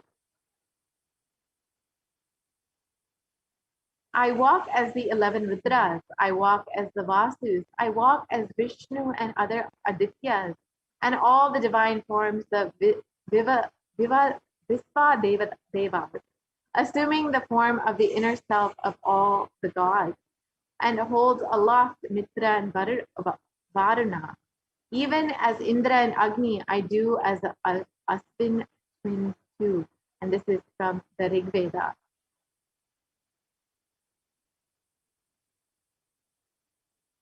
Ekadasha Rudras, Maharudra, Ashtavasus, Vadasha Adityas, Vishve Devatas, all of them are my retinue.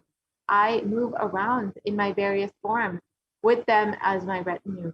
I protect all of them, including Mitra, Varuna, Indra, Agni, and the Ashwini Devatas. Devi declares herself as the inner self of all gods, the divine energies.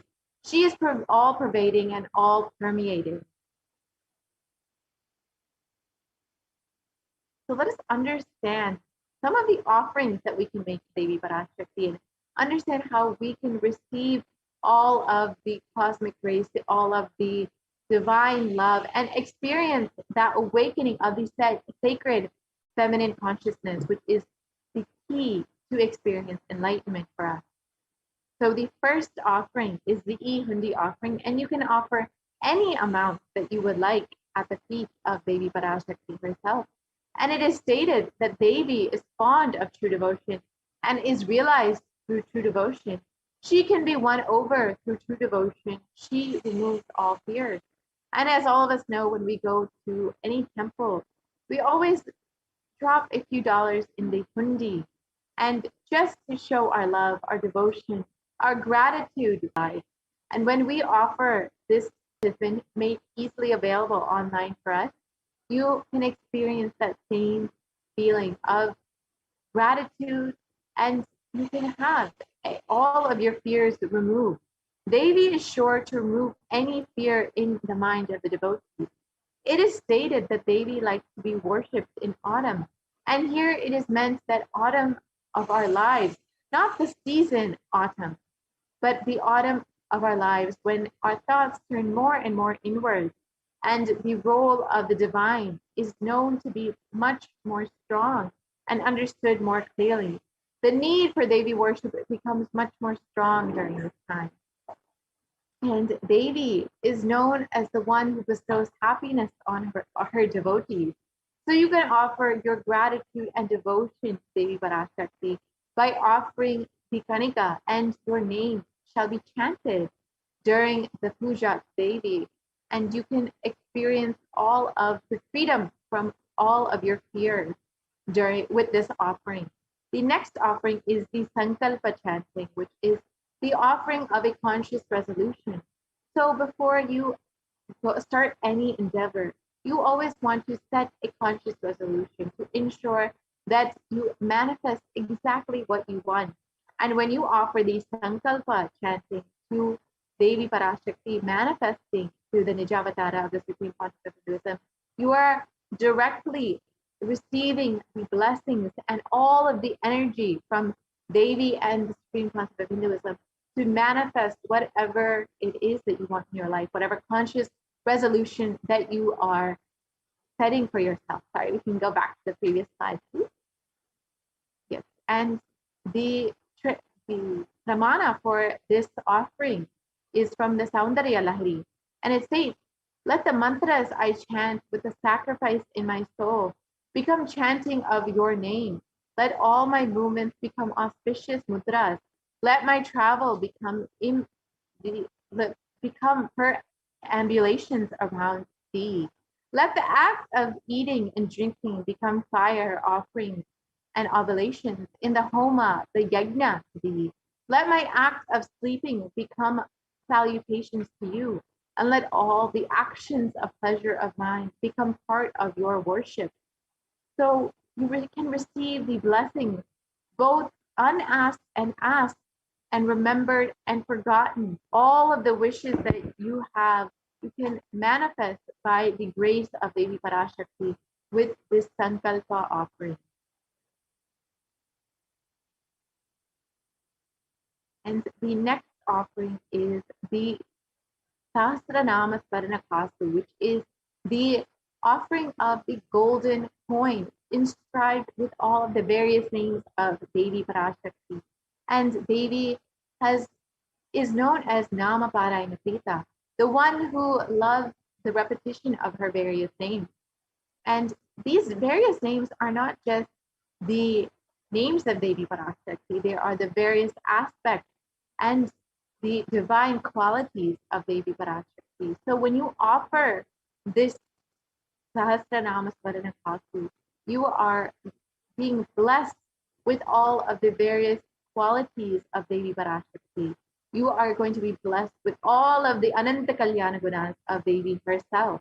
And you will be blessed to manifest and awaken the multiple divine feminine conscious attributes and powers of Devi Parashakti herself. And the next offering is the Mukta Anguti, the finger ring with a pearl. And it's stated that let the goddess who brings the good fortune, who is praised by the gods, who is served by Devendra, who is praised by the Devas, troubled by the Asuras, who is praised and remembered as devotion to her solves all, who is the source of all good in the world. Let that goddess destroy all of our obstacles. So when we offer this murti, the finger ring with a pearl, we are receiving the blessings for protection from all dangers and fears in our lives.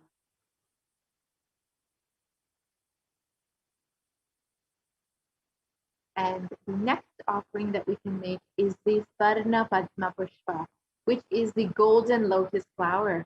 And it is known very well in Hinduism that the lotus has great significance. It is considered, Devi is considered as the lotus. The base of the Paramashiva Linga is considered to be a lotus, and the disciple of Paramashiva is considered to be a lotus ready to bloom.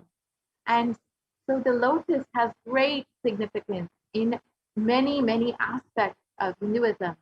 And so offering this Varna Padma Pushpa, the golden lotus, gives you the benefits of attracting positive relationships and personal and business dimensions. And it's stated, Devi who bestows, sorry, if we can go back to this. Devi who bestows accomplishments and intellect, who showers worldly prosperity. Devi whose power is for the subtle mantra of the cosmos. I bow to you, O Devi Mahalakshmi. So when you offer this, you are receiving the blessing of having all of your personal and business endeavors blessed by Devi herself.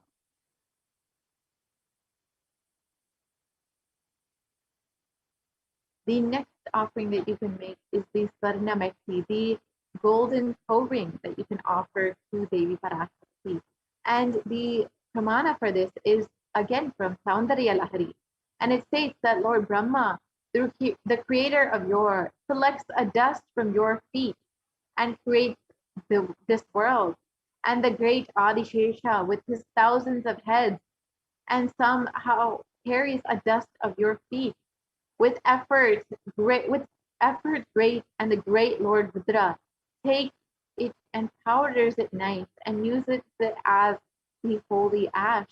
So literally, just the very dust of the feet of Devi Parashakti is divine. And when you have the physical manifestation of Devi Parashakti through your own guru, through the supreme concept of Hinduism, as the Nijavatara of Devi Parashakti, you are receiving the divine blessings when you are able to offer something at her divine lotus feet.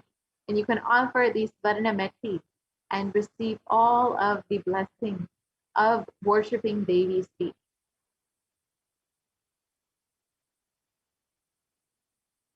And the blessings, sorry, we can go back to the previous slide. The blessings for life and leadership qualities you can receive by offering the worship to the divine lotus feet of Devi Parashakti. And you can achieve, even by worshiping a tiny grain of dust from her feet, the Mekhi is a gold toe ring to worship by adorning the divine feet of Devi Parashakti herself.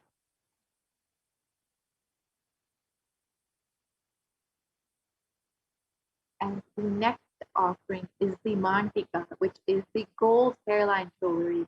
And it is stated that the Sahasrara is where the overflowing, she who makes the nectar flow from the Sahasrara, the crown center, to the Anya, the third eye brow center, and permeate through all of the 72,000 nadis, the energy centers, to give us the ultimate experience of the cosmos.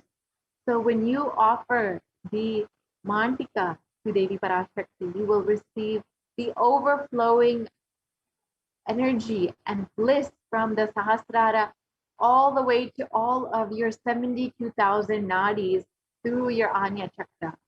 And you will literally receive the blessings to live an enlightened lifestyle. And the next offering is the Pratiksha Pada Puja, which is the most favorite offering of all of the disciples and devotees of the Supreme Concept of Hinduism. And when you get to offer the Pratiksha Pada Puja at the divine lotus feet of the Supreme Concept of Hinduism, who is manifesting the cosmic mother herself, Devi Parashakti, you will be the most blessed being. And it states that my repute has traveled in all directions through my philanthropy and powers, and all the things of this world are in my hands as reward for my virtues. Yet if one's mind be not centered upon the lotus feet of the Guru, then what then? What then? And these are the sacred words of Adi Shankaracharya himself, stating and declaring to the world the greatness of the Guru and worshipping the Guru's feet in the Guru Ashtakam. So when you worship the feet of the Guru, you will receive all of the best things in your life. Literally, what is the purpose of your life if you are not able to worship the divine lotus feet of your Guru? And when Devi has manifested as your own Guru, the divine feminine consciousness has literally manifested in your life in the physical form as the Nijavatara, as your Guru. You are the most blessed being on this whole planet. And there's no beyond idea of female and male. And you receive the most auspicious, this is the most auspicious offering that you can make to Guru. And especially when you are offering to the Nijavatara of the Supreme Concept of Hinduism, who is manifesting Devi Parashakti, you are getting the most auspicious blessing of your life. So you will have the most easiest path to enlightenment when you can worship the divine lotus feet of the Guru, especially when your Guru is manifesting the cosmic mother herself.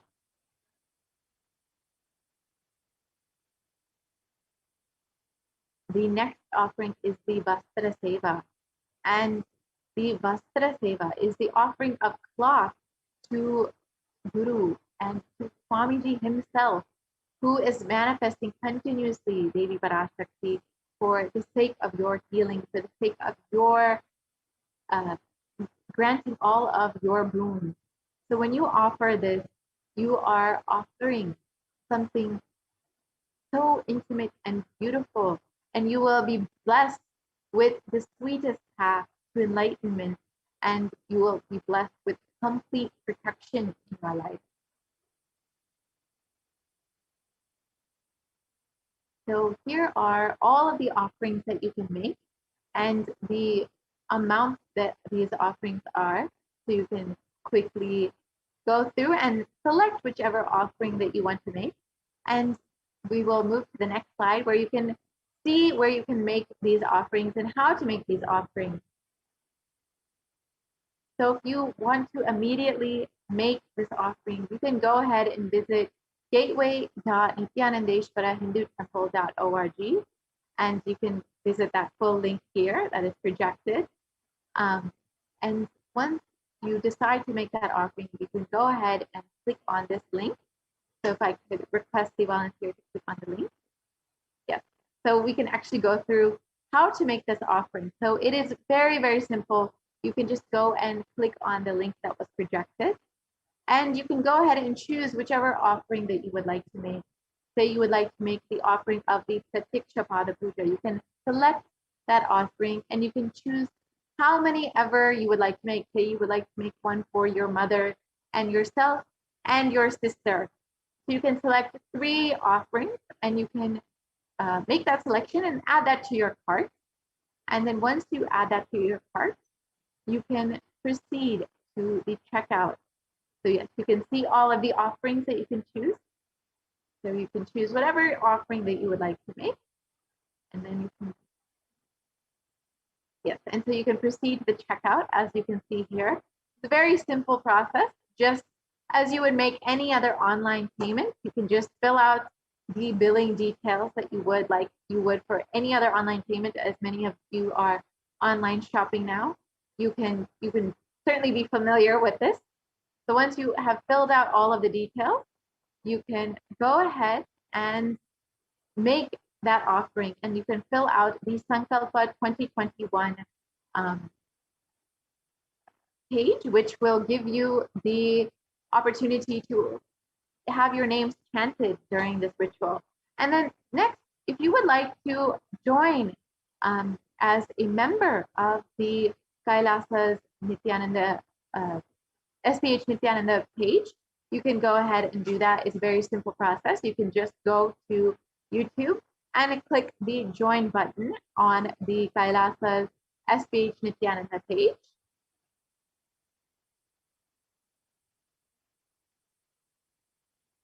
And you can choose which level of a member you would like to be. You can choose whichever level of e-Kailasan you would like to be, whether it's bronze or the premium option. So you can see all the details of what you will get when you are able to, when you become a member of this, and become an e-Kailasan.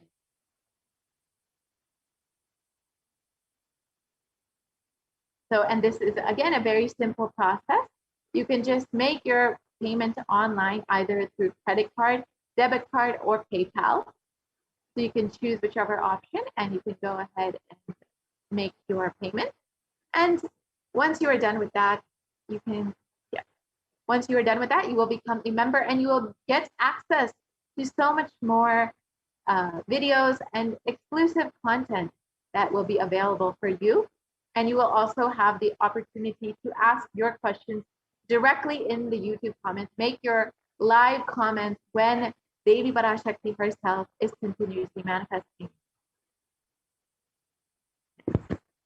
And again, the link for making your offering is gateway.nithyanandeshwara.org/NHTLA/product/Parashakti Bhava Samadhi Darshan donation. So there you can select any of the offerings that you would like to make, and go ahead and receive all of the divine grace and blessings of Devi Parashakti herself. So with this, we're concluding this portion of the program, and we will be getting ready for the next part of the program, where we will be hearing from the administrators of Adi Kailasa Sadvaikyampi. As many of us have heard, the Supreme Pontiff of Hinduism and Devi Parashakti have been continuously reminding us that our only priority for this year is to keep ourselves alive. That is the only benefit of this year. So if you, in order to ensure this, in order to protect humanity during this pandemic, during this pralaya, the Supreme Pontiff of Hinduism has opened up the Kailasa COVID care centers all across India. All of the Sadvaikyampitas in India have opened up as Kailasa COVID care centers.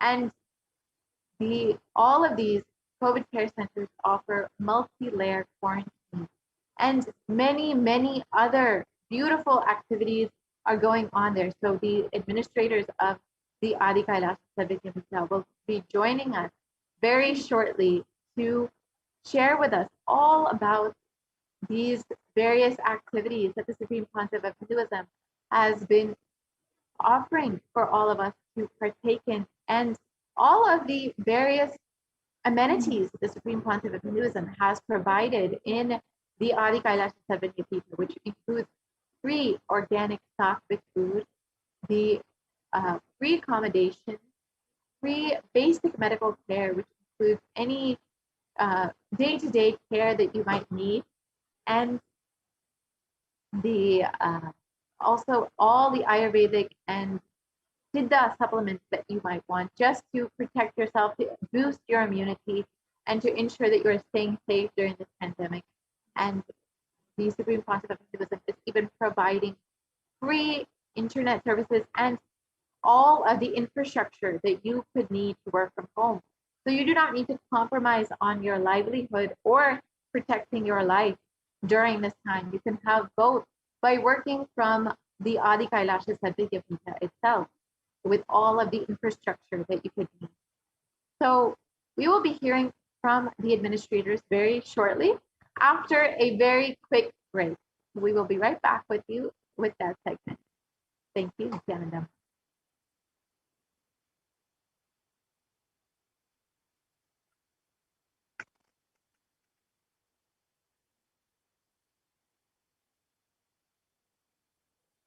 Just be alive. Just don't die within the next 3 years. Be alive. Somehow be alive. I'm working sincerely. I will reach you somehow. Somehow I will reach you. It's my commitment to humanity.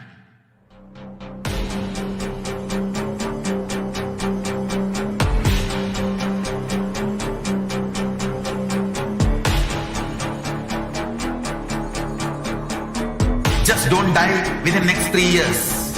I will reach you wherever you are, whichever corner of the world you may be. I will reach you with enlightenment. You manifesting the space, state, powers, being Paramashivoham. It is possible, and it is possible for you.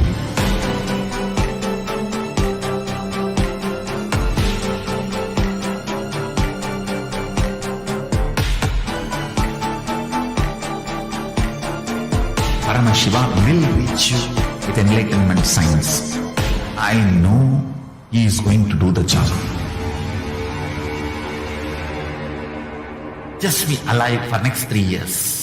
Nothing else.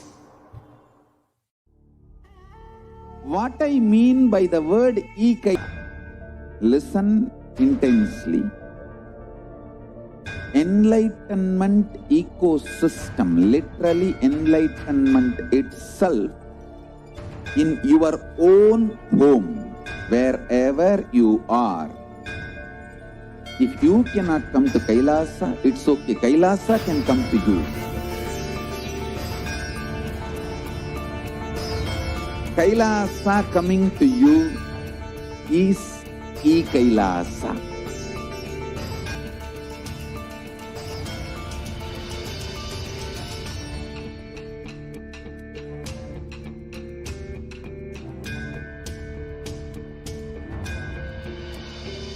I will revive Hinduism. I am a Hindu revivalist, not by any revolution, but by evolution.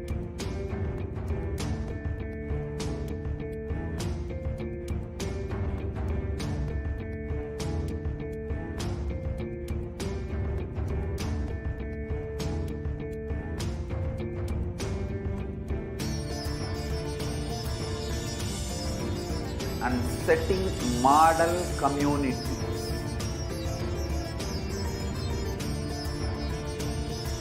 Kailasas, enlightenment ecosystems, Sarvanya Pitas all over the world.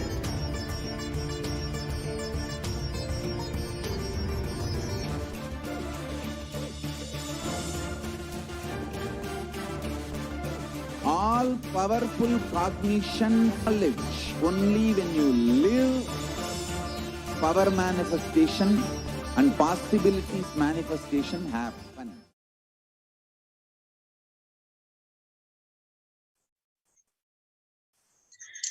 Nithyanandam, everyone, welcome back.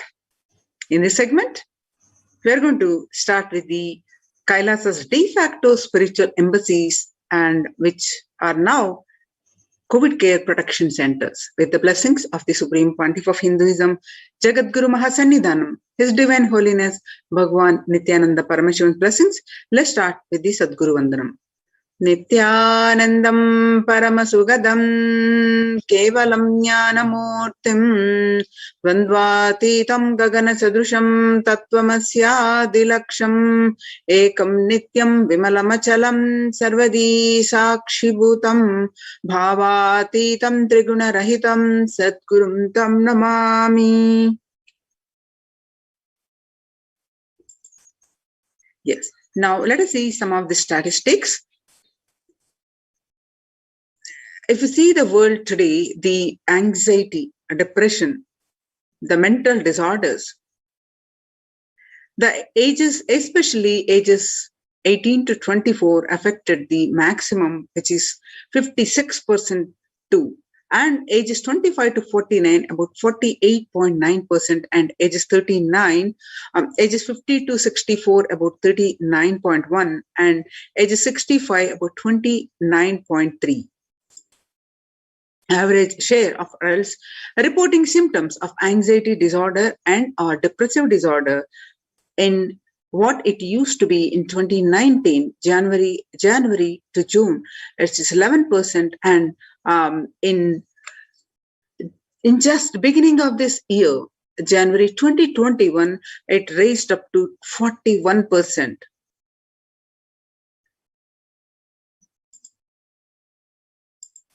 And what employees say, how they feel during the work, how they feel more than half the time, what they're feeling. They feel tired, 34%, 34% again feel stressed, and 27% feel they're burnt out, and 22% say they are discouraged, and 19% say they are distracted, and 17% say they are depressed. So nearly 8 in 10, which is 78%, say the coronavirus pandemic is a significant source of stress in their life. And 7 in 10, which is 60%, say they have experienced increased stress over the course of the pandemic. 1 in 4 essential workers, which is about 25%, diagnosed with mental health disorder since start of the pandemic. More than 60,000 US healthcare workers have contracted COVID-19, 300 have died. Of the healthcare workers who treated patients during China's COVID-19 outbreak, 50% showed signs of depression and 40% showed signs of anxiety, according to the preliminary research. The self-reported mental health among pregnant women and new mothers before COVID-19 pandemic, what it was, the 15%. Depression used to be 15%, and during this pandemic raised up to 40.7%, and anxiety level, what it used to be 29%, raised up to 72%. US cases of depression have tripled during the COVID-19 pandemic. A large study finds a dramatic increase in the number of adults in the United States reporting symptoms of depression during the COVID-19 pandemic. The number of adults experiencing depression in the United States have tripled. According to a study, researchers estimate that more than 1 in 4 US adults are now report of depression. Before the pandemic, 8.5 of US adults reported being depressed. That number has risen to 20% as the country struggles with COVID-19. The workplace, again, who report the burnt out young adults are the maximum, which is about 89%. Young adults, which are about ages 22 to 25 age group, 89% say they are burnt out. and about 26 to 37, 83%, and ages 38 to 54, about 73%, and ages 55 to 74, about 62%. So younger adults respondents were more likely to say that the pandemic has had a negative effect on their mental health. The contributions, what are the contributions from Kailasa's Department of Human Services? And with the blessings of the Supreme Pontiff of Hinduism, Kailasa's Department of Enlightened Civilization presents Kailasa's Department of Religion and Worship and Kailasa's Department of Human Services, and each of Kailasa's temple ecosystems consider the right of happiness to be the highest fundamental right of all humans, in fact, all beings. The ultimate goal for Hinduism and Kailasa, led by the Supreme Pontiff of Hinduism, Jagadguru Mahasannidhanam, His Divine Holiness Bhagwan Nithyananda Paramashivam, is the material and spiritual well-being and prosperity of humanity.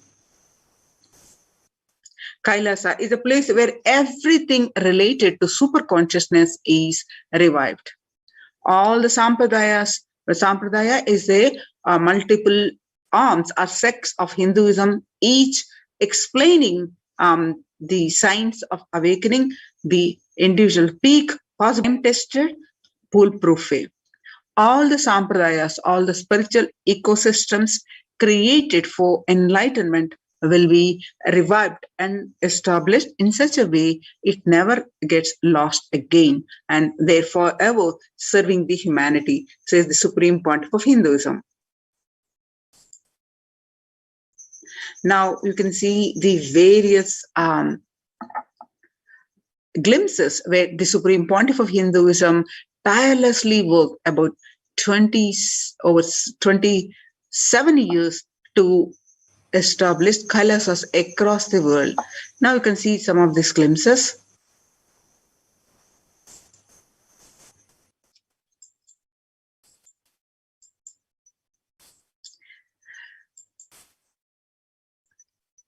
Kailasas in the west.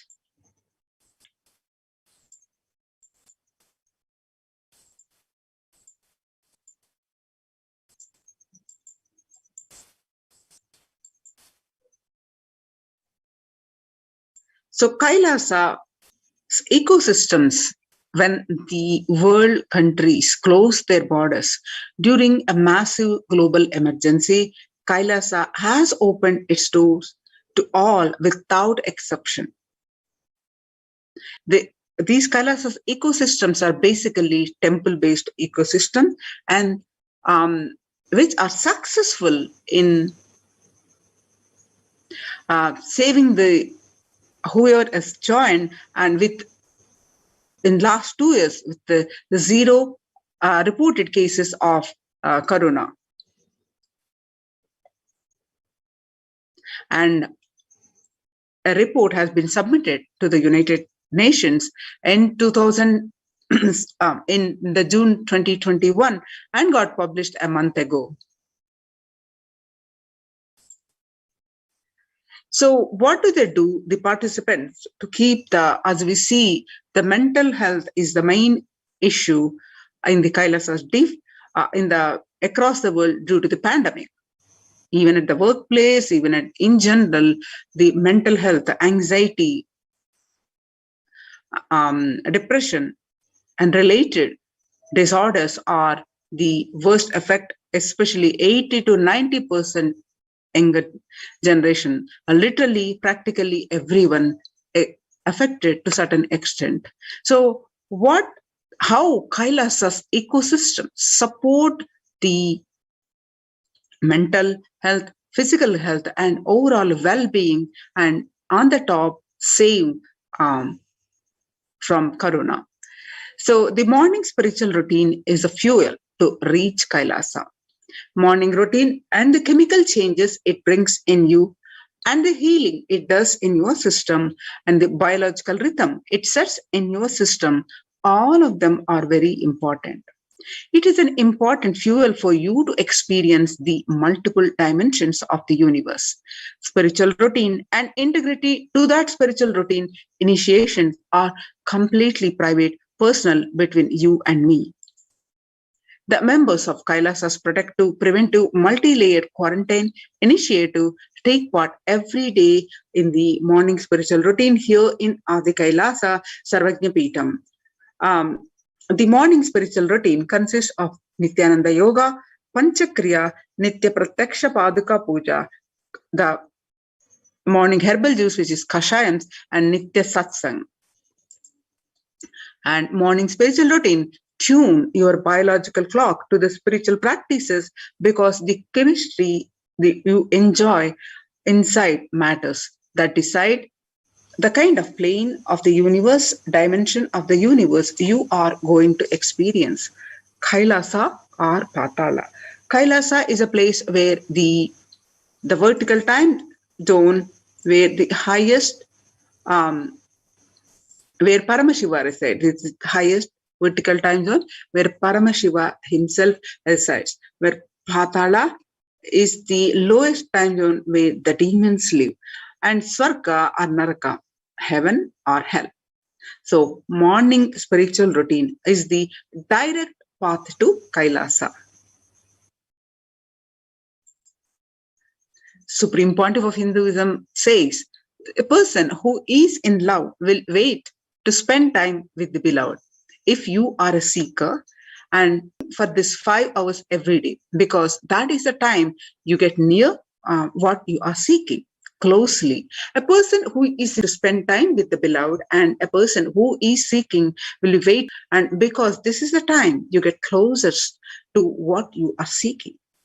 Your seeking takes shape into the system, and when your beloved comes near you, if you are tired and your love is gone, and during the morning 4 hours, if you are bored, your seeking is dead. You need a thorough overhauling inside you, and you need to ask yourself, and you need to question many of your answers, and you need to bring pure questioning back to your life, says the Supreme Pontiff of Hinduism.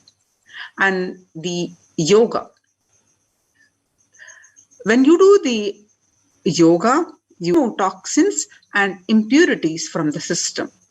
Just like how we take a shower every day to clean the external parts of our body, Panchakriya is a powerful cleansing process which cleanses the internal organs of our body. Keeping it cool, these techniques not only cleanse our body, but bring peace and balance to our mind, and lightness and bliss to our being. Then after the yoga and Panchakriya, or first Panchakriya and then yoga, you do the puja. The puja, in puja, you experience the space of bhakti, the devotion, the space of surrender that occurs to you. From this devotion moves you from the I, which is so heavy, to God or Guru. This surrender allows us to drop all the unnecessary baggage from the head. One of the beautiful pujas in Hinduism is Rudrabhishekam. In Rudrabhishekam, we offer sacred bath to the Shivalinga while chanting the powerful mantras. The Shivalinga is a deity which beautifully represents the divine. Its form indicates how God is beyond form and formless. We sit down and connect with God by performing Rudrabhishekam. O Sadashiva, O Paramashiva, I know you are the source of everything, and you are in this body. You are in this Shivalinga. Let me connect with you. Let you reveal yourself. That power. When we sit with that context and do the action of Rudrabhishekam, we experience the Bhava Samadhi. Only Bhava Samadhi can give us the highest taste and higher joy in life.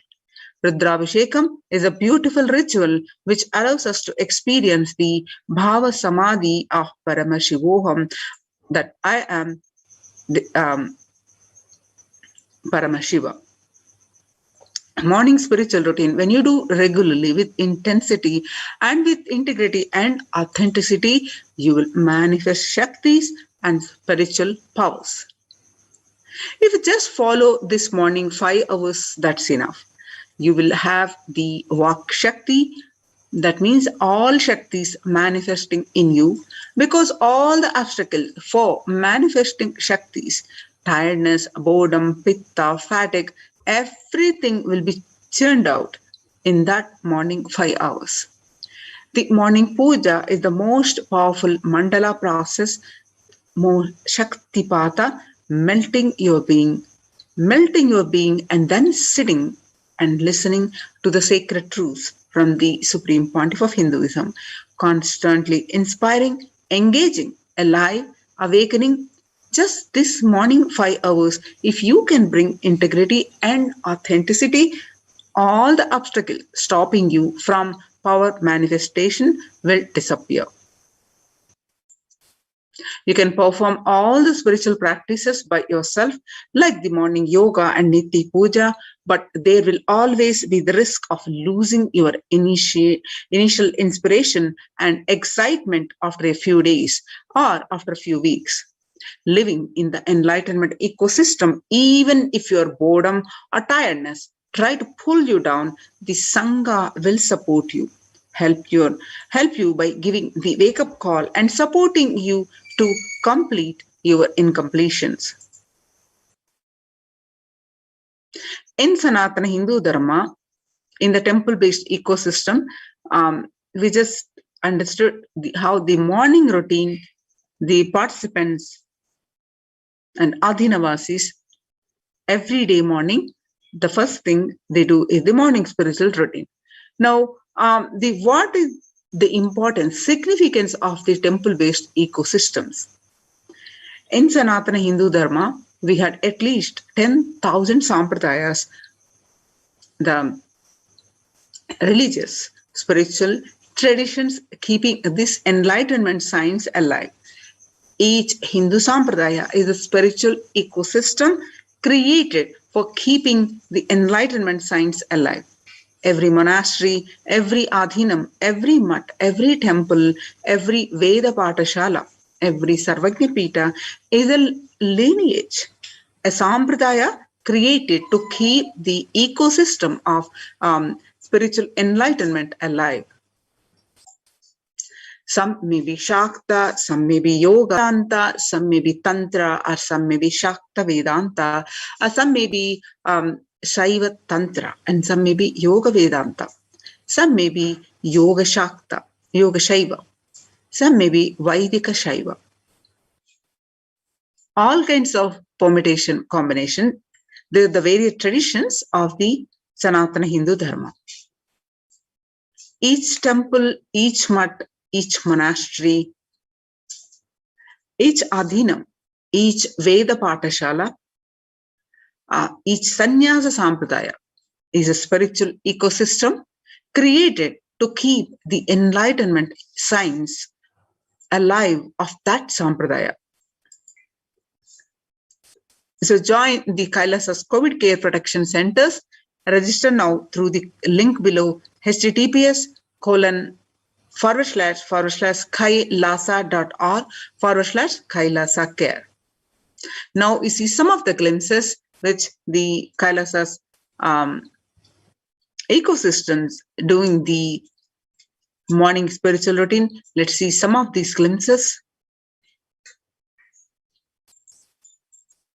These the glimpses are from the Adi Kailasa Sarvagnya Peetham, which is the Kailasa's spiritual embassy, a de facto spiritual center, which is now also the COVID Care Protection Center. All the participants are doing the morning yoga and the puja. Now join the COVID Care Protection Center. Register now through the link below, https://kailasa.org/kailasa care. Now let's understand more about the temple-based ecosystems.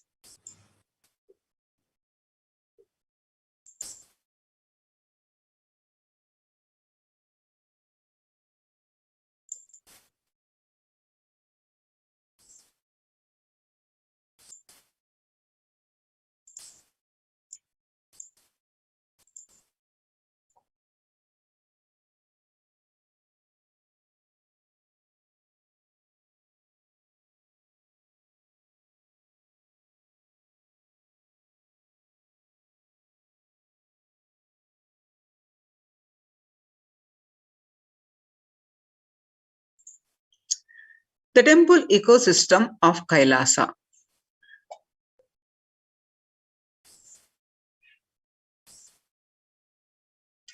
Reviving the enlightened civilization is the vision of Kailasa.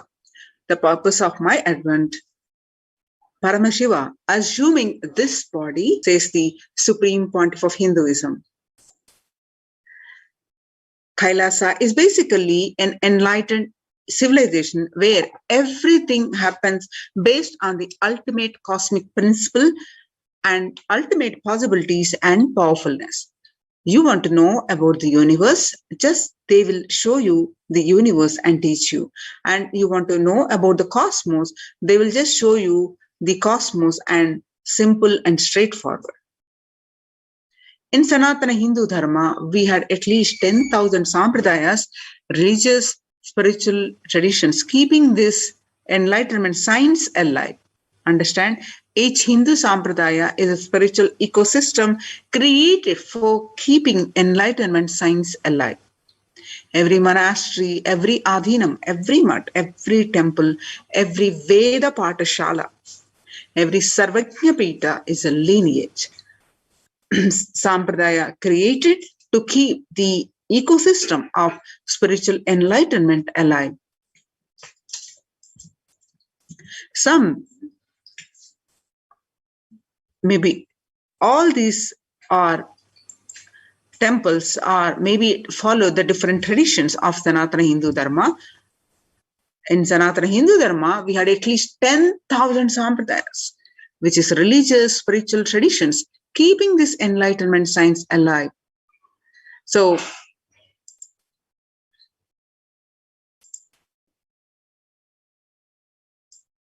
and Hindu temples are not just worship altars or religious congregation place or just memorial for a certain legendary person or incident.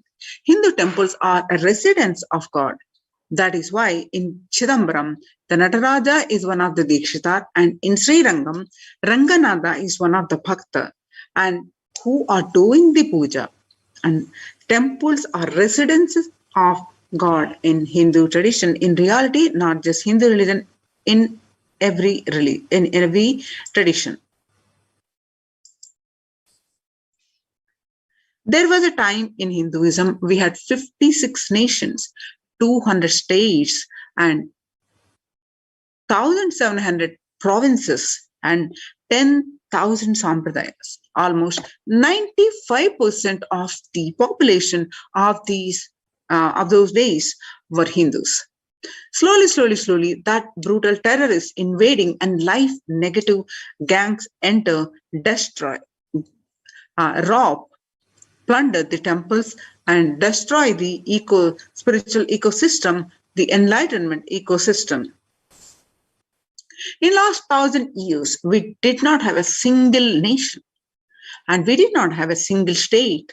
We did not have a single province protecting Hinduism as a state religion legitimately, and in 10,000 sampradayas, without doubt, Supreme Pontiff of Hinduism say only 200 are left alive, struggling to be alive. Three unique things of Hinduism, that is ability to make the divine land and get rooted on the deity, and the second is incarnations landing, the ecosystem where the incarnations, where the enlightenment spiritual ecosystem where the incarnations happen. The third is the devotion to the feminine consciousness, that is the Devi worship. These three are unique to Hindu tradition. Kailasa is a place where everything related to super consciousness is revived. All the sampradayas, all the spiritual ecosystems created for enlightenment will be revived and established in such a way it never gets lost again. They forever serving the humanity. The enlightenment ecosystem, Adi Kailas. Like Adi Kailas, every monastery, temple is an ecosystem for keeping the enlightenment science alive and flourish, which can automatically make people enlightened. That means it is just like an enlightenment automatic machinery. Anybody comes in, they just get introduced, inspired, excited, energized, and made to as power manifestors and enlightened, and start radiating, and they start spreading. Enlightenment becomes the source for the energy and excitement. A person who can make for energy and excitement for anyone is an incarnation. Fortunately, we are successful in making the enlightenment as the source for energy and excitement to millions of people all over the world. This whole Kailasa is the revival of that enlightened civilization. A temple is a place where an intense cosmic energy is available for everyone to experience.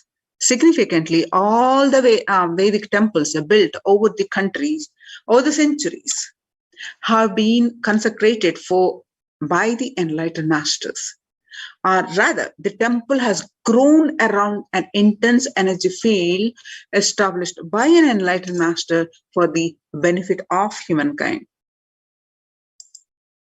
Just as a rich man leaves behind all his wealth for the next generation, after he leaves the body, enlightened masters leave behind the huge energy that they bring with them in the form of temples. For instance, the 4 main Shankara Pitams were established by the 8th century master Adi Shankara. The Chidambaram temple by Patanjali, the Phalani temple by the Siddhabhoga, and the Arunachaleshwara temple by the Saint Idakada, and Tirupati by the Konganavar, and Tanjore by Karuvarur. The powerful spiritual vibrations present in these places are so palpable that even the most casual visitor can feel its effect in the form of peace, bliss, or clarity. When maintained properly using the subtle powers of mantras, rituals, and meditation, temples can hold and radiate this precious energy for thousands of years. So you can see the temple structure. The powerful spiritual vibrations present in these places are so palpable that even the most casual visitor can feel its effect in the form of peace, bliss, and clarity. When maintained properly, using the subtle powers of mantras, rituals, and meditation, temples can hold and radiate this precious energy for thousands of years.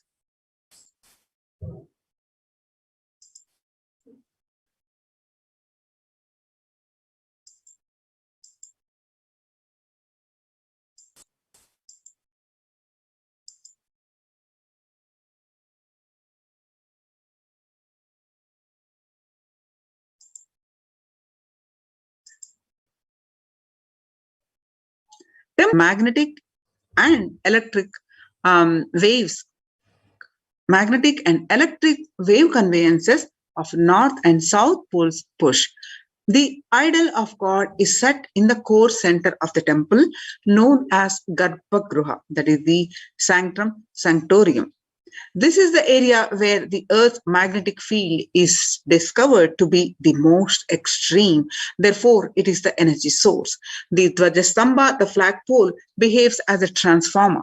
The huge domes are for amplifying the energy, and the temples were systematically built for the transmission of energy on a large scale. Temples and the enlightened beings. When a rich man dies, he leaves behind his wealth to his wife, daughters, and son. When enlightened masters leave the body, they leave their wealth of energy, penance, and goodness to humanity at large. Temples are built on these energy fields left behind by them. Either the masters themselves build these temples when they are alive, or the people built them after the masters leave the body. These temples are further sanctified through the rituals that harness the divine cosmic energy. The famous temple at Kedarnath in the Himalayan range was built by the master Adi Shankara. The Arunachaleshwara temple of Tiruvannamalai, South India, is ascribed to a great saint called Idaikadan. These temples are divine gifts of these great masters to humanity. There are two types of people. The first type generate energy from their own system, and they are like solar system. Wherever they are, they produce energy and they radiate energy, and whatever they do, they excel in it. Whatever they touch flourishes. They are the ones who nourish the world, and they are the enlightened masters. The second type of people are those who have forgotten the art of producing energy from their inner source. These people may flourish, but maybe only in one or two fields, and that too out of the superficial energy source called mind. Since this source is superficial, multidimensional flourishing remains a dream for them. These are the ordinary people from the world.